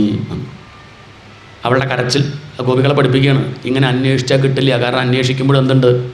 ആരാ അന്വേഷിക്കണത്? ഞാൻ. കിട്ടും. ഞാൻ ഭഗവാനെ കെട്ടിയിടുന്നുള്ള വിചാരം ഉണ്ടായപ്പോൾ ആർക്ക് കിട്ടിയില്ല? അമ്മയ്ക്ക് പോലും കിട്ടിയില്ല, യശോദയ്ക്ക് പോലും കെട്ടാൻ സാധിച്ചില്ല. പിന്നെ നമുക്ക് പറ്റും തോന്നുന്നുണ്ടോ? ഞാൻ എൻ്റെ എന്നുള്ള വിചാരം ഉണ്ടെങ്കിൽ ഒരിക്കലും ആരെ കിട്ടില്ല? ഭഗവാനെ കിട്ടില്ല. പിന്നെയോ ഞാൻ എൻ്റെ എന്നുള്ളത് പോയാൽ മാത്രമേ കിട്ടുള്ളൂ. അത് പോകണമെങ്കിൽ എന്താ വഴി? അത് പോകണമെങ്കിൽ കരയണം. കരയുക എന്ന് പറയുമ്പോൾ എന്തില്ല, അഹന്ത പോകുമ്പോഴാണ് നമ്മൾ കരയുക. അഹന്ത ഉണ്ടെങ്കിൽ കരയാൻ പറ്റില്ല. അഹന്ത പോകുമ്പം അങ്ങോട്ട് കരയും. അവരുടെ കരച്ചിൽ ഭഗവാനെ കിട്ടാൻ വേണ്ടി. അതാണ് ഗോപികാ ഗീതം. ജയതി തേധികം ജന്മനാവ്രജ. അപ്പം പാടിയാൽ കിട്ടില്ല, തേടിയാലേ കിട്ടും. അങ്ങനെ വിചാരിച്ചു. ഇപ്പം നമുക്ക് മനസ്സിലായി എന്ത്? തേടിയാൽ കിട്ടില്ല, പാടിയാലേ കിട്ടും. ഭഗവാനെ കിട്ടാൻ വേണ്ടി അങ്ങനെ പാടിയാൽ തന്നെ പൂച്ചക്കുട്ടി ഇങ്ങനെ കരയുള്ളൂ. ആര് വരും? കാരണം അതിന് നടക്കാനൊന്നും വയ്യ, അത്രയിലായുള്ളൂ. പക്ഷേ ആ കരച്ചിൽ കേട്ട ആര് വരും? നമുക്കൊരു പരിധി ഉണ്ട്. പക്ഷെ കരഞ്ഞുകൊണ്ടിരിക്കണം കേട്ടോ. കരയാണ്ടിരുന്ന ആര് വരില്ല? വല്ല കാടൻ പൂച്ചയും വരും, അതൊക്കെ കൊണ്ടുപോകും ചെയ്യും. അതുകൊണ്ട് കരഞ്ഞുകൊണ്ടിരുന്ന ആര് വരും? ഭഗവാൻ വരും. അതുകൊണ്ട് കരഞ്ഞുകൊണ്ടിരിക്കുക എന്ന് പറഞ്ഞാൽ ആശ്രയിച്ചും കൊണ്ടിരിക്കുക എന്ന് പറഞ്ഞാൽ അർത്ഥം ഇങ്ങനെ വെറുതെ കരഞ്ഞുകൊണ്ടിരിക്കുകയല്ല. ഭാഗവതം വായിച്ച് കരഞ്ഞുകൊണ്ടിരിക്കുക, ഭാഗവതം കേട്ട് കരഞ്ഞുകൊണ്ടിരിക്കുക. ആധ്യാത്മിക വിഷയങ്ങൾ വിടാതെ കിട്ടണില്ലല്ലോ, കുറേ ശ്രമിച്ചല്ലോ ഭഗവാനെ, എന്നാൽ അങ്ങനെ എനിക്ക് കിട്ടുക. ഇന്നത്തെ ഉച്ച കഴിഞ്ഞു, ഇനി വൈകുന്നേരമാവും, കിട്ടിയില്ലല്ലോ. അക്രൂരനൊക്കെ കരയണില്ലേ? എന്നപ്പോൾ കാണാൻ സാധിക്കുക. വൃന്ദാവനത്തിലുണ്ടെന്ന് കേട്ടു, അധികം ദൂരമൊന്നുമില്ല. പക്ഷെ ദുഷ്ടനായ കംസൻ സമ്മതിക്കുന്നില്ലല്ലോ. കംസൻ എന്ന് പറഞ്ഞാൽ അഹങ്കാരം. എന്താണ്? ഈ അഭിമാനം സമ്മതിക്കുന്നില്ലല്ലോ. എന്നതൊന്ന് പോയി കിട്ടുക. ഇങ്ങനെ കരഞ്ഞുകൊണ്ടിരിക്കുക. ജയതി തേധികം ജന്മനാവ്രജ. സ്വതവേ കരച്ചിലൊന്നും ആരും നാളം പിടിക്കാറില്ല. പക്ഷെ നമ്മളിത് ആസ്വദിച്ചും കൊണ്ടാണ് ജയതി തേധികം എന്ന് പറഞ്ഞാൽ അങ്ങനെ. കാരണം അത് ഭഗവാനെ കിട്ടാൻ കരയല്ലേ, അതിന് സൗന്ദര്യമുണ്ട്. ഭഗവാനെ കിട്ടാൻ വേണ്ടി അതുകൊണ്ട് നമ്മളൊക്കെ അതിനെ അഭിനന്ദിച്ചു. നല്ല കരച്ചിൽ എന്ന് പറഞ്ഞു. ഗോപികളുടെ കരച്ചിൽ, ഗോപികാ ഗീതം നാമ എന്നതിൻ്റെ പേരന്നെ. ഗോപികളുടെ പാട്ട്. ഭഗവാനെ അങ്ങ് ജയിക്കണം. അധികം ചെയ്യിക്കണം ഈ വൃന്ദാവന ഭൂമി. ഞങ്ങൾക്ക് ഈ വൃന്ദാവനം വിട്ട് വേറെ എവിടെയും പോകണമെന്ന് ആഗ്രഹമില്ല എന്ന് പറഞ്ഞ അർത്ഥം ഞങ്ങൾക്ക് ഭൗതിക നേട്ടം വേണ്ട, ഞങ്ങൾക്ക് സ്വർഗ്ഗമൊന്നും ആവശ്യമില്ല, ആഗ്രഹമില്ല, പണം വേണമെന്ന് ആഗ്രഹമില്ല, പ്രശസ്തി വേണമെന്ന് ആഗ്രഹമില്ല, അതാണർത്ഥം. എന്ന് പറഞ്ഞാൽ അവർ അസല് സ്വാമിനിയമ്മമാരാണ്, സർവ്വസംഘ പരിത്യാഗികളാണെന്ന് കാണിക്കുകയാണ്. ഞങ്ങൾക്ക് എന്ത് മതി, അങ്ങയെ മാത്രം മതി, അങ്ങാണ് പ്രധാനം ഞങ്ങൾ മനസ്സിലാക്കിയിട്ടുണ്ട്. പണ്ട് യാജ്ഞവൽക്യൻ സന്യസിക്കാൻ പുറപ്പെട്ടു. 2 ഭാര്യമാരാ, മൈത്രേയി കാത്യായിനി. 2 പേരെ അടുത്തേക്ക് വിളിച്ചിട്ട് പറഞ്ഞു, എൻ്റെ സമ്പത്തൊക്കെ, അന്ന് കുറേ സമ്പത്തുണ്ട്, ശിഷ്യന്മാർ പലതും കൊടുത്തു കുറേ കോടിക്കണക്കിന് ഉറുപ്പ്യ, കുറേ ഏക്കർ സ്ഥലം, 2 ഭാര്യമാർക്ക് തുല്യമായിട്ട് ഞാൻ വീതിച്ചു തരികയാണ്, ഞാൻ സന്യസിക്കുന്നു, ഞാൻ കാട്ടിലേക്ക് പോവാ പറഞ്ഞു. അത് കേട്ട സമയത്ത് അടുത്തേക്ക് വന്ന മൈത്രേയി പറഞ്ഞു, അങ്ങ് സന്യസിക്കുകയാണെങ്കിൽ ഞാനും അങ്ങയുടെ കൂടെ വരികയാണ്. അപ്പോൾ അതെന്തേ ചോദിച്ചു. അത് കേട്ടപ്പോൾ ആർക്ക് സന്തോഷമായി? കാത്യാനിക്ക് സന്തോഷമായി, അവളുടെയും കൂടി തനിക്ക് കിട്ടുമല്ലോ, ഭാഗ്യം കണക്കാക്കി. അത് ഇവരോട് ചോദിച്ചു, നീ എന്താ ഇപ്പം ഞാൻ പോകുമ്പോൾ കൂടെ വരുന്നത്? അല്ല, ഇത്രയും സമ്പത്തുണ്ടായിട്ട് ഇതൊക്കെ അങ്ങ് ഒഴിവാക്കി കാട്ടിൽ പോകുന്നുണ്ടെങ്കിൽ കാട്ടിൽ ഇതിലും വലുത് ഉണ്ടാവുമല്ലോ, ഇതിലും വലുതിലേക്കല്ലേ അങ്ങ് പോവുള്ളൂ, ഇതിൻ്റെ നിസ്സാരത ബോധ്യപ്പെട്ട ആൾ പോകുന്നുണ്ടെങ്കിൽ ഇതിലും വലുതാവുമല്ലോ, അത് മതി. അതാണ് സന്യാസം, അതിലും വലുത്. പണ്ടൊരു ഗൃഹസ്ഥൻ ഒരു സന്യാസിയോട് പറഞ്ഞു, അങ്ങ് വലിയ ത്യാഗി കേട്ടോ, സുന്ദരിയായിട്ടുള്ള ഭാര്യ, പറഞ്ഞാൽ കേൾക്കുന്ന ഭാര്യ, മിടുക്കരായിട്ടുള്ള മക്കൾ, സമ്പത്ത്, മാസത്ര ശമ്പളം കിട്ടിയിരുന്ന പണിയൊക്കെ അങ്ങ് ഒഴിവാക്കിയില്ലേ, വലിയ ത്യാഗിയെ പറഞ്ഞു. അപ്പോൾ സന്യാസി പറഞ്ഞു, ത്യാഗി ആണോ ചോദിച്ചാൽ എന്നാൽ എന്നെക്കാൾ ത്യാഗി താനാ. എന്ത്? സമാധാനമാകുന്ന ആ വലിയ സമ്പത്ത് താൻ ഒഴിവാക്കിയില്ലേ. എന്താണ്? അല്ല, ഭാര്യയും മക്കളും സമ്പത്ത് അല്ല ഈ കുട്ടിയെന്നും പറഞ്ഞിട്ടേ എന്തൊഴിവാക്കി? സമാധാനമാകുന്ന നിധി താൻ ഒഴിവാക്കി. അപ്പോൾ ഞാൻ തന്നെ നമസ്കരിക്കാം, താനാണ് വലിയ ത്യാഗി എന്നെക്കാൾ. അതാണ് കാഴ്ചപ്പാടിൻ്റെ വ്യത്യാസമാണത്. അതാണ് ഗോപികൾ പറയുന്നത്, ഞങ്ങൾക്കൊന്നും ആഗ്രഹമില്ല, ഞങ്ങൾക്ക് വൃന്ദാവനം വിട്ട് എവിടെ പോകണമെന്നും ആഗ്രഹമില്ല. അങ്ങനെ പോകണമെന്ന് ആഗ്രഹം ഉണ്ടായിരുന്നെങ്കിൽ ഭഗവാന്റെ കൂടെ അവരെങ്ങോട്ട് പോകുമായിരുന്നു.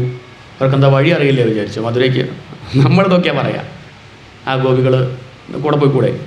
അവർക്ക് മനസ്സിലായി എന്ത് ഭഗവാൻ, അത് മനസ്സിലാക്കി കൊടുത്തിട്ടാണ് ഭഗവാൻ പോയത്. എവിടെയാണ് പിന്നാലെ പോയാൽ എവിടെയാണ് അതിനൊരു അവസാനം?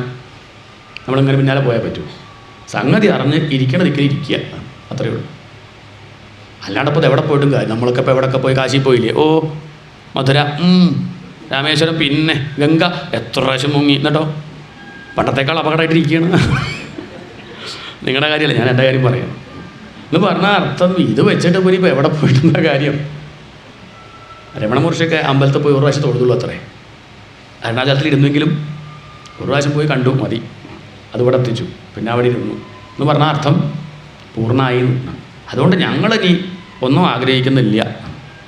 ഞങ്ങളുടെ ഉള്ളിലുള്ള ഈ പേമാരി അങ്ങ് കാണുന്നില്ലേ, എന്ത് കണ്ണീർ മഴ. കുറച്ച് മുന്നേ ആ ഇന്ദ്രൻ പെയ്യിച്ച മഴ ഇല്ലാണ്ടിയാക്കാൻ വലിയ ഉത്സാഹം ഉണ്ടായിരുന്നു. ആ ഉത്സാഹം എന്താ ഞങ്ങളുടെ കണ്ണീർ മഴ കാണുമ്പം ഇല്ലാത്തത്? ഗോപികൾ ചോദിക്കണം, കുറച്ച് മുന്നേ കാട്ടുതീ വന്നപ്പോൾ നീ അത് കുടിച്ചില്ലേ? ഞങ്ങളുടെ വിരഹാഗ്നി നീ കാണുന്നില്ലേ കൃഷ്ണ, കുറച്ച് കാരുണ്യം കാണിച്ചൂടെ? ഒക്കെ ഒരു ഭക്തി സമ്പ്രദായമാണ്. ഞങ്ങൾക്ക് മനസ്സിലായി, നീ അറിവില്ലാത്തവരെ വിചാരിക്കണ്ട, നമുക്ക് വേണ്ടി പറയാം. നഖലു ഗോപിക നന്ദനോ ഭവാൻ. അങ്ങാരല്ല, അങ്ങൊരു ഗോപികയുടെ മകനല്ല. ഇനി ആരാ? അഖിലദേഹിനാം അന്തരാത്മദൃക്. ഈ സംശയമുണ്ടോ? സകല ജീവജാലങ്ങളുടെയും ഉള്ളിൽ അന്തര്യാമിയായിട്ട് കുടികൊള്ളുന്ന ചൈതന്യമാണ് അങ്ങെന്ന് ഞങ്ങൾക്ക് ബോധ്യമായിട്ടുണ്ട്. അത് മാത്രമല്ല, അടുത്തത് വിഘനസാർത്ഥിതോ വിശ്വഗുപ്തയെ. വിഘനസൻ എന്ന് പറഞ്ഞാൽ ബ്രഹ്മാവ്. പണ്ട് ബ്രഹ്മാവ് ഈ ഭൂമിക്ക് ഭാരം കൂടിയ സമയത്ത് അങ്ങയോട് പ്രാർത്ഥിച്ചു, രക്ഷിക്കണം, ഭൂമിയുടെ ഭാരം തീർക്കണം എന്ന് പറഞ്ഞ സമയത്ത് അങ്ങ് എന്ത് ചെയ്തു? ബ്രഹ്മാവ് അഭ്യർത്ഥിച്ചത് പ്രകാരം അങ്ങ് ദേവകിയുടെ പുത്രനായിട്ട് വന്നു.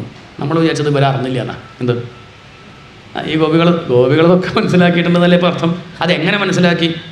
ഇതിൽ ആചാര്യന്മാർ വന്ന് പറഞ്ഞത് അല്ലല്ല, പണ്ടത്തെ ഋഷിമാർക്ക് ഇതെങ്ങനെ മനസ്സിലായി? ഉള്ളുന്നതാണ്. തേനേ ബ്രഹ്മഹൃദ. അവർ പുസ്തകം വായിച്ചിട്ടൊന്നുമല്ല, അവർക്കുള്ളിൽ അതൊക്കെ അങ്ങോട്ട് ബോധ്യമായി. ഒരു സമയമായപ്പം ഒക്കെ ബോധ്യമായി. അങ്ങനെ മനസ്സിലാക്കി. അതാണ് താല്പര്യം. ഇതൊക്കെ വ്യക്തമാക്കി തരികയാണ് ഇവിടെ. അതുകൊണ്ട് ഭഗവാനെ, ഞങ്ങൾക്ക് ഇനി കൂടുതലൊന്നും പറയാനില്ല. ഞങ്ങളെ പറ്റിക്കാൻ അങ്ങനെ വിളിച്ചിരിക്കുന്ന സമയത്ത് അങ്ങേക്ക് വേദനയാവുമെന്ന് ഞങ്ങൾക്ക് പേടി. ശരി, ഞങ്ങൾ അന്വേഷണം നിർത്തി. ഞങ്ങളുടെ കഴിവിൻ്റെ പരമാവധി ഞങ്ങൾ അന്വേഷിച്ചു. അത്രയല്ലേ പറ്റുള്ളൂ. നമുക്കൊരു പരിമിതിയില്ലേ? ഏതുപോലെ ചോദിച്ചാൽ നമുക്ക് ആചാര്യന്മാർ പറയും മരത്തിൻ്റെ മുകളിൽ കയറണം എന്ന് വിചാരിക്കുക. അങ്ങനെയാണെങ്കിൽ പകുതി നമ്മൾ തന്നെ കയറണം. എന്താണ്? അത്രേ പറ്റൂ. പകുതി കയറിയാൽ അവിടുന്ന് ഒരാൾ ഇങ്ങോട്ട് ഇറങ്ങി വരും, എന്നിട്ട് കൈ പിടിച്ച്. പകുതി കയറിയില്ലെങ്കിൽ അയാൾ വരില്ല. അയാളുടെ ഒരു പ്രകൃതി അങ്ങനെയാണ്. നമ്മൾ പകുതി കയറണത് കണ്ടാൽ കൃപ തോന്നും, കാരുണ്യം. അപ്പോൾ ഇറങ്ങി വരും. കാരുണ്യം തോന്നണമെങ്കിൽ അതിനനുസരിച്ച് നിൽക്കണം. ഒരാളങ്ങനെ സ്റ്റെപ്പ് കയറാൻ പുറപ്പെടുന്നുണ്ട്, വീഴുന്നുണ്ട്, വീണ്ടും പുറപ്പെടുന്നു, അത് കാണുമ്പോൾ നമുക്കെന്ത് തോന്നും? നമ്മൾ വല്ല ഇറങ്ങിപ്പോയിട്ട് അയാളെ കൈ പിടിച്ച് കയറാൻ തന്നെ ഉദ്ദേശിക്കണില്ലെങ്കിൽ പിടിച്ച് കയറ്റുമോ? ഇല്ല. അപ്പോൾ നമ്മൾ ശ്രമിക്കുന്നത് കണ്ടാലേ ഭഗവാന് കാരുണ്യം തോന്നുള്ളൂ. അവരവരുടെ കഴിവിൻ്റെ പരമാവധി ശ്രമിച്ചു. ഇത് പറയാണ്, ഇനി ഞങ്ങൾക്കൊന്നും ചെയ്യാനില്ല, അതുകൊണ്ട് അങ്ങ് ദുഃഖിക്കരുതെന്ന് മാത്രമേ ഞങ്ങൾക്കുള്ളൂ, അതുകൊണ്ട് ഞങ്ങൾ തേടൽ നിർത്തി, അങ്ങ് സന്തോഷമായിട്ടിരിക്കുക എന്ന് പറഞ്ഞെങ്കിലും പരീക്ഷത്തെ അവർക്ക് കരയാണ്ടിരിക്കാൻ പറ്റിയില്ല. അവർ ഇതി ഗോപ്യ പ്രഗായന്ത്യ പ്രലപന്ത്യശ്ച ചിത്രധാരുരുദു സുസ്വരം രാജൻ കൃഷ്ണദർശനലാലസാഹ രുരുദുഹു. ആദ്യം അവർ പാടി ഇതി ഗോപ്യ പ്രഗായന്ത്യ. ആദ്യം അവർ പാടി. പ്രഗായന്തി പറഞ്ഞാൽ നല്ലോണം പാടി. ട്യൂണൊക്കെ ഉണ്ടല്ലോ അല്ലേ, ഗോപികാഗ്യത്തിനൊരു ഒരു ഭംഗിയുണ്ട്, ഒരു താളമൊക്കെ ഉണ്ട്. താളം പിടിക്കുമ്പോൾ എന്തുണ്ട്? കുറച്ച് അഹന്ത വേണം, അല്ലെങ്കിൽ താളം പിടിക്കാൻ പറ്റും. ശ്രുതി നോക്കണ്ടേ അല്ലേ? നേരത്തെ കണ്ടില്ലേ, അതൊക്കെ വെച്ച് നമ്മളതൊക്കെ വെച്ച് നോക്കി അങ്ങനെയൊക്കെയാണ് പാടുക. പാട്ടിൽ നടക്കും, കരയുമ്പോൾ നടക്കുമോ? കരയാറായി വെച്ചോളൂ നോക്കട്ടെ. അതില്ല, കരയുമ്പോൾ ശ്രുതി നോക്കി കരയൊന്നുമില്ല. കരയുമ്പം അത് ഏതാ പായാണോ സായാണോ ഒന്നുമില്ല, അങ്ങോട്ട് കരയന്നെ. അതാണ് ഇതി ഗോപ്യ പ്രഗായന്ത്യ. ആദ്യം അവർ പാടിയെങ്കിലും പിന്നെ അവർ പ്രലപന്ത്യശ്ച ചിത്രധാ. പ്രലപന്തി പിന്നെ അർത്ഥമില്ലാത്ത പദങ്ങളൊക്കെ പറയുന്നുണ്ട്. തൊട്ടിൽ കൂട്ടലൊക്കെ കരയില്ലേ, അതുപോലെ കരയാൻ തുടങ്ങി. രുരുദുഹു സുസ്വരം രാജൻ. സ്ഥലം കാലം ഒന്നും മനസ്സിലാക്കണില്ല. ഇത്രയും പ്രായമുള്ള സ്ത്രീകളല്ലേ, ഇങ്ങനെയൊക്കെ ഉറക്കിങ്ങോട്ട് കരഞ്ഞാൽ എങ്ങനെ? ഒന്നും അർദ്ധരാത്രി സമയം കാട്ടുന്നേ, ഒന്നും നോക്കാതെ അവരങ്ങനെ രുരുദുഹു സുസ്വരം രാജൻ. ഒരു പിശുക്കന് കുറേ കാശ് കിട്ടി, അത് നഷ്ടപ്പെട്ട അയാൾ കരയില്ലേ? പിശുക്കന് ലോട്ടറി അടിച്ചു 10 കോടി, കിട്ടിയ ഉടനെ ആരോ പോക്കറ്റ് അടിച്ചു, അതാ അയാൾ പിന്നെ ഊണഴിക്കില്ല, ഒന്നുമില്ല, കരഞ്ഞുകൊണ്ടിരിക്കും. ഇതുപോലെ നമുക്ക് മനസ്സിലാവണ ഭാഷ പറയണം. ഇത് പറഞ്ഞപ്പോൾ നമുക്ക് മനസ്സിലാവും. ഭഗവാൻ ഇഷ്ടപ്പെട്ടു പറഞ്ഞാൽ സുസ്വരം രാജൻ. എന്ത് നന്നായിട്ടാണ് കരഞ്ഞത്. പരീക്ഷത്തിൽ ചോദിച്ചാൽ അങ്ങക്ക് എന്തെങ്കിലും സൂക്കടുണ്ടോ? ഈ ഗോപികൾ കരയണത് നന്നായി എന്നൊക്കെ പറയണ വെച്ചാൽ, ഒരാൾ കരയുമ്പോൾ നമ്മൾ നന്നായി എന്ന് പറയും. ആ മാഷ കുട്ടിയെ കണ്ട് അടിച്ചു എന്നിട്ടോ കുട്ടിയെ കണ്ട് കരയണത് കാണണം, എന്ത് രസമാണ്. അങ്ങനെ ആരെയും പറയുമോ? ചിരിച്ചാൽ രസമാണ്. കരച്ചിലിപ്പോൾ ആരൊക്കെ എന്തൊക്കെ കുട്ടി കരയണത് രസമാണെന്ന് പറയും. പക്ഷേ ഇത് രസം പറയാൻ കാരണം എന്താണെന്നറിയോ? പരീക്ഷത്തെ സുസ്വരം രാജൻ. ഇത് ഭഗവാനെ കിട്ടാൻ വേണ്ടിയിട്ടാണ് കരഞ്ഞത്. കൃഷ്ണദർശനലാലസാഹ. ഇവിടെ എത്ര കരച്ചിൽ നമ്മളെന്നും കാണുന്നുണ്ട്. കാശ് കിട്ടിയില്ല, കല്യാണം കഴിഞ്ഞില്ല, ജോലി കിട്ടിയില്ല എന്നൊക്കെ പറഞ്ഞ കരച്ചിൽ കാണുന്നുണ്ട്. ആരെങ്കിലും ഈശ്വരനെ കിട്ടിയില്ല പറഞ്ഞ കരയുന്നുണ്ടോ? ഇപ്പോഴും ഞാൻ ആനന്ദം അനുഭവിച്ചില്ല. ഈ മനുഷ്യനായിട്ട് ജനിച്ചിട്ടും ഇത്രയൊക്കെ പ്രായമായിട്ടും കുറേ സത്സംഗത്തിലിരുന്നിട്ടും ഞാൻ ആ അനുഭൂതി എനിക്കിപ്പോഴും ഉണ്ടായില്ല എന്ന് പറഞ്ഞ് എത്ര പേര് കരയാറുണ്ട്. ഇതങ്ങനെയാണ്. അതുകൊണ്ട് അതിന് ഭംഗി കൂടി. കൃഷ്ണദർശനലാലസാഹ. ആ നിമിഷം ആര് വന്നു? തത്ക്ഷണാത് ശുശ്രൂഷുഭിഃ സദ്യ ഹൃദ്യവരുദ്ധ്യതേ പറയണില്ലേ? ആ സമയം തന്നെ തതശ്ചാവിരഭൂത്. അവിടേക്ക് ആര് വന്നു? ഭഗവാൻ അവിടേക്ക് ആവിർഭവിക്കുകയാണ്. കൃഷ്ണദർശനലാലസാഹ താസാം ആവിരഭൂത് ശൗരി സ്മയമാനമുഖാംബുജാഃ പീതാംബരധരസ്രഗ്വി സാക്ഷാത് മന്മഥ. ആ മന്മഥനൊക്കെ ഏത് മന്മഥൻ? നമുക്കറിയണ മന്മഥൻ ഉണ്ടല്ലോ. ഇയാളുടെ മുന്നിൽ എന്ത് മന്മഥൻ? നട്ടുച്ചയ്ക്ക് തീപ്പെട്ടി വരച്ചാൽ എന്ത് കാര്യം? ഇതുപോലെയാണ്. ഇത് മന്മഥ. ആ മന്മഥന് പോലും സൗന്ദര്യം കൊടുത്തത് ആരാ? ഈ ഭഗവാന്റെ ഒരു അംശമല്ലേ. ഈ ഭഗവാനെ കണ്ട് കണ്ടപ്പോഴേക്കും മറ്റേ മന്മഥൻ വില്ല് പൊട്ടിച്ച് ഓടി. ഇനി ഇവിടെ നിന്നാൽ തന്നെ ആരും ശ്രദ്ധിക്കില്ല, മനസ്സിലാക്കി. സാക്ഷാത് മന്മഥ എന്ന് പറഞ്ഞാൽ ഏറ്റവും രസം വടിയാന്ന് കാണിച്ചു തരികയാണ്. നമ്മളിപ്പോൾ പലതും രസ വിചാരിക്കണ്ടല്ലോ. ശരിക്കും രസം അറിയാത്തതുകൊണ്ടാണ്. നമ്മൾ ഈ അമൃത് കുടിക്കാത്തതുകൊണ്ടാണ് ചുക്കളത്തിന് പിന്നാലെ പോകുന്നത്. അമൃത് കുടിച്ചാൽ പിന്നെ എന്ത് ചെയ്യില്ല? ചുക്കളം മുന്നിൽ വെച്ചാലും വീട്ടിലെന്തുണ്ട്? വീട്ടിൽ അമൃതമുണ്ട്, വേണ്ട. പീത്വാ പീയൂഷമൃതം പാതവ്യം നാവശിഷ്യതേ. ഭാഗവതത്തിൽ പറയുന്നുണ്ട്. നീ അവസാനം പറയും, ഭാഗവതം പഠിച്ചവർ പിന്നെ എന്ത് ചെയ്യില്ല? പിന്നെ വേറെ പുസ്തകം വായിക്കില്ല അത്രേ. കുറേയൊക്കെ സത്യമാണല്ലേ, ഇതന്നെ വായിക്കുന്നില്ല, അത് വേറെ വിഷയം. അല്ല, അങ്ങനെയല്ല. പൊതുവേ അല്ലേ, അന്യത്ര സ്യാത് രതിക്വചിത്. പിന്നെ ഒന്നിനോട് എന്ത് തോന്നില്ല? ഒരു താല്പര്യമില്ല. എന്ത് കേൾക്കുമ്പോഴും പോരാ, ഭാഗവത്തിന് ഒക്കുമോ? ഇങ്ങനെ തോന്നില്ല, പോരാ, വേണ്ട, വളരെ സമയം കളയണ്ട, തന്നെ മതി എന്ന് പറഞ്ഞ് ഇങ്ങോട്ട് തിരിയുന്നു. ഇതാണ് ഇവിടെ ഭഗവാനെ അവർ കണ്ടു, ഓടിച്ചെന്നു ഭഗവാന്റെ അടുത്തേക്ക്. ഏതുപോലെ പ്രാജ്ഞം പ്രാപ്യ യഥാജന. ആ വരിയൊക്കെ ശ്രദ്ധിക്കണം. ഒരു പുരുഷൻ്റെ അടുത്തേക്ക് സ്ത്രീകൾ ഓടിയ പോലെയല്ല. ജിജ്ഞാസുവായിട്ടുള്ള ശിഷ്യൻ ഒരു ഗുരുനാഥനെ കണ്ടു, സർവസംഘ പരിത്യാഗിയായിട്ടുള്ള ഗുരുനാഥനെ കണ്ടു എന്ന് പറഞ്ഞ അർത്ഥം പരീക്ഷത്തിന് ശ്രീശുഖരോട് തോന്നിയ ഭാവം ആർക്ക് തോന്നി? ഗോപികൾക്ക് കൃഷ്ണനോട് തോന്നി. ഭഗവാൻ അവരുടെ ഉള്ളിലുള്ള കാമത്തെ ഇല്ലാതെയാക്കിയപ്പോൾ അത് പവിത്രമാക്കി തീർത്ത് ഭഗവാൻ ഇപ്പം ഗുരുസ്ഥാനത്തിരിക്കുക, അവർ ശിഷ്യകളായിട്ടിരിക്കുകയാണ്. അവർക്ക് ഭഗവാനെ കണ്ടപ്പോൾ ഇപ്പം എന്താ തോന്നിയത് ഇഷ്ടമുണ്ടോ? യോഗീവ ആനന്ദ സംപ്ലുത. യോഗീശ്വരന്മാർക്ക് ബ്രഹ്മതത്വം ധ്യാനിക്കുമ്പോൾ ഉണ്ടാവുന്ന അനുഭൂതി ഉണ്ടല്ലോ, ഇതൊക്കെ ഇവിടെ പറയേണ്ട കാര്യമുണ്ടോ? ഉണ്ടോ? അത് പറയേണ്ട കാര്യമില്ല. പക്ഷെ ഇത് പറയണം, ഇതാണ് പറയാൻ ഉദ്ദേശിക്കുന്നത്, അത് മനസ്സിലാക്കണം. ഇത് പ്രത്യേകം ചില പദങ്ങളാണ്, ശ്രദ്ധിക്കാൻ വേണ്ടി പറയണം. യോഗീശ്വരൻ അല്ലെങ്കിൽ യോഗികൾ അനുഭവിക്കുന്ന ആനന്ദമാണ് ഇവിടെ വർണ്ണിക്കുന്നത്. അത് നമുക്ക് മനസ്സിലാവാൻ പാകത്തിന് കൃഷ്ണനെ പുരുഷനായിട്ടും ഗോപസ്ത്രീകളെ സ്ത്രീകളായിട്ടും പറയണം. നമ്മളാണ് ഗോപസ്ത്രീകൾ, പുരുഷന്മാരും സ്ത്രീകളും. ഭഗവാനോ ചൈതന്യം, ശുദ്ധ ചൈതന്യം, ആത്മാവ്, ആനന്ദം. ഓടി വന്നു. അവർ ചില ചോദ്യങ്ങൾ ചോദിച്ചു. ചോദ്യത്തിൻ്റെ താല്പര്യം എത്രയേ ഉള്ളൂ. ലോകത്തിൽ 3 തരത്തിലെ ആളുകൾ. ചിലർ അങ്ങോട്ട് സ്നേഹിച്ചാൽ അങ്ങോട്ട് സ്നേഹിക്കും 1, ചിലർ അങ്ങോട്ട് സ്നേഹിച്ചില്ലെങ്കിൽ ഇങ്ങോട്ട് സ്നേഹിക്കും 2, ചിലർ അങ്ങോട്ട് സ്നേഹിച്ചാലും ഇങ്ങോട്ട് സ്നേഹിക്കില്ല 3.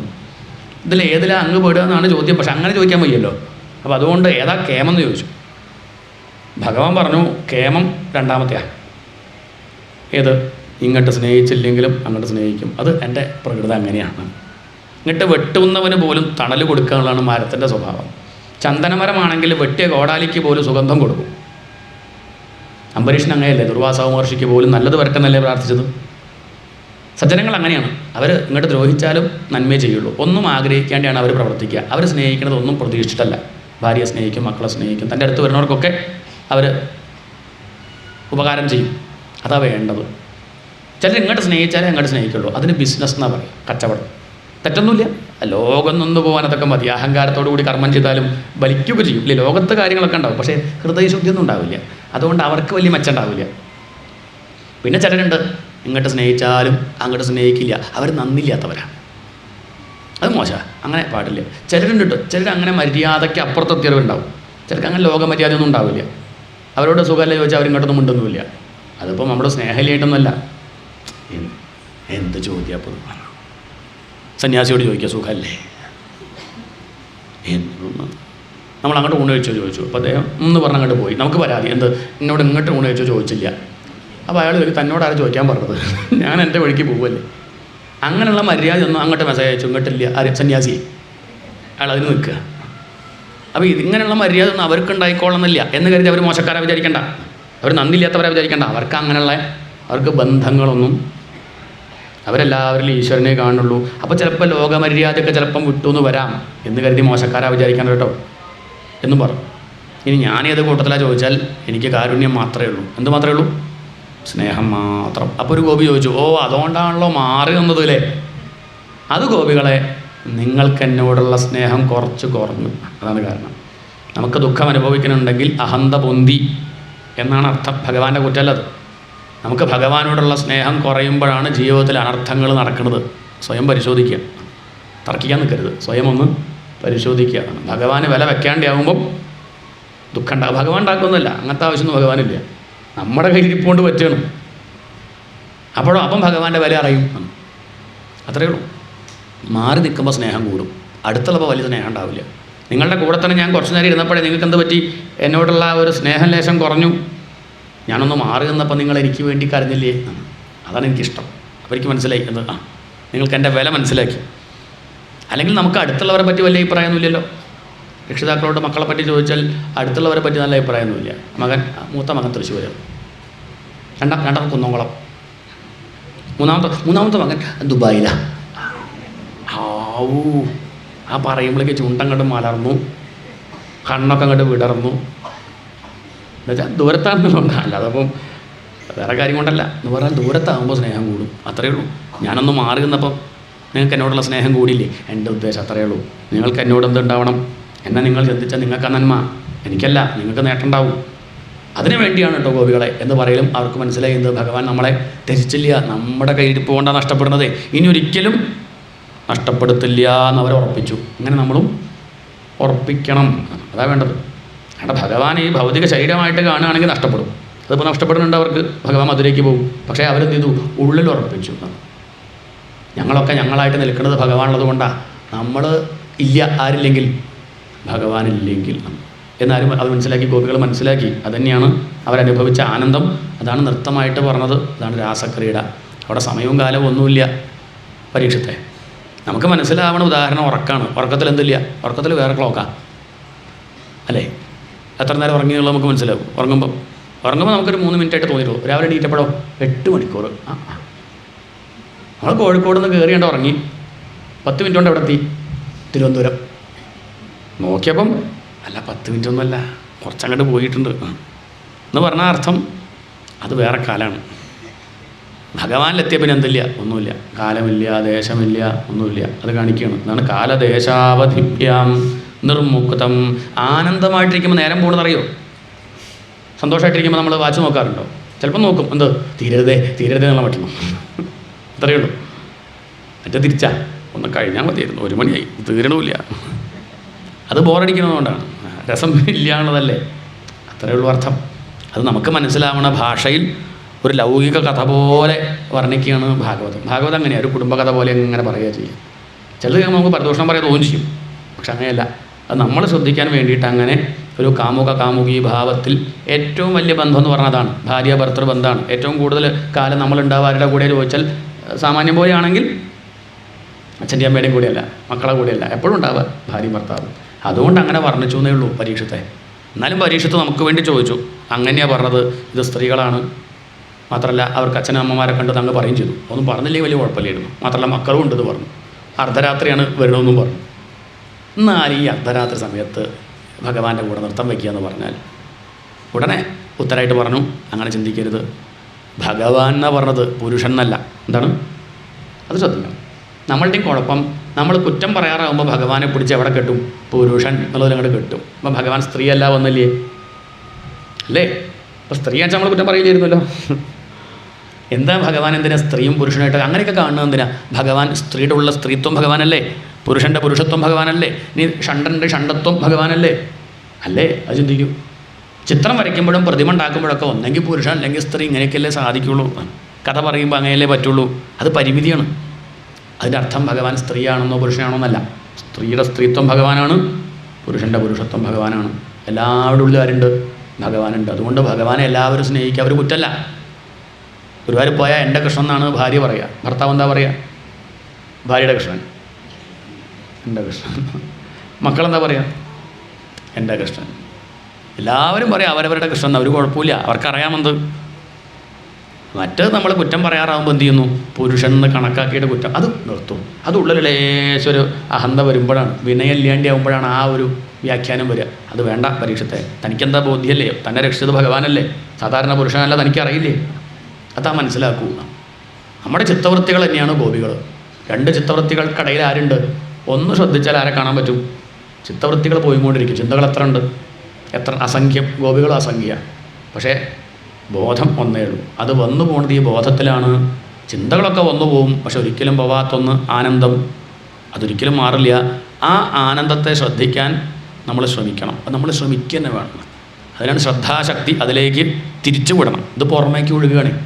നാവരുകൂടി ഇന്ദ്രിയങ്ങളിലൂടെയൊക്കെ പുറമേക്ക് അങ്ങനെ പോയി അശുദ്ധാവുകയാണ്. നേരെ മറിച്ച് അന്തർമുഖ സമാരാധ്യ, അകത്തേക്ക് തിരിച്ച് ഈ ആത്മാവിനെ അറിയാൻ ശ്രമിച്ചാൽ അത് തന്നെ രാസം.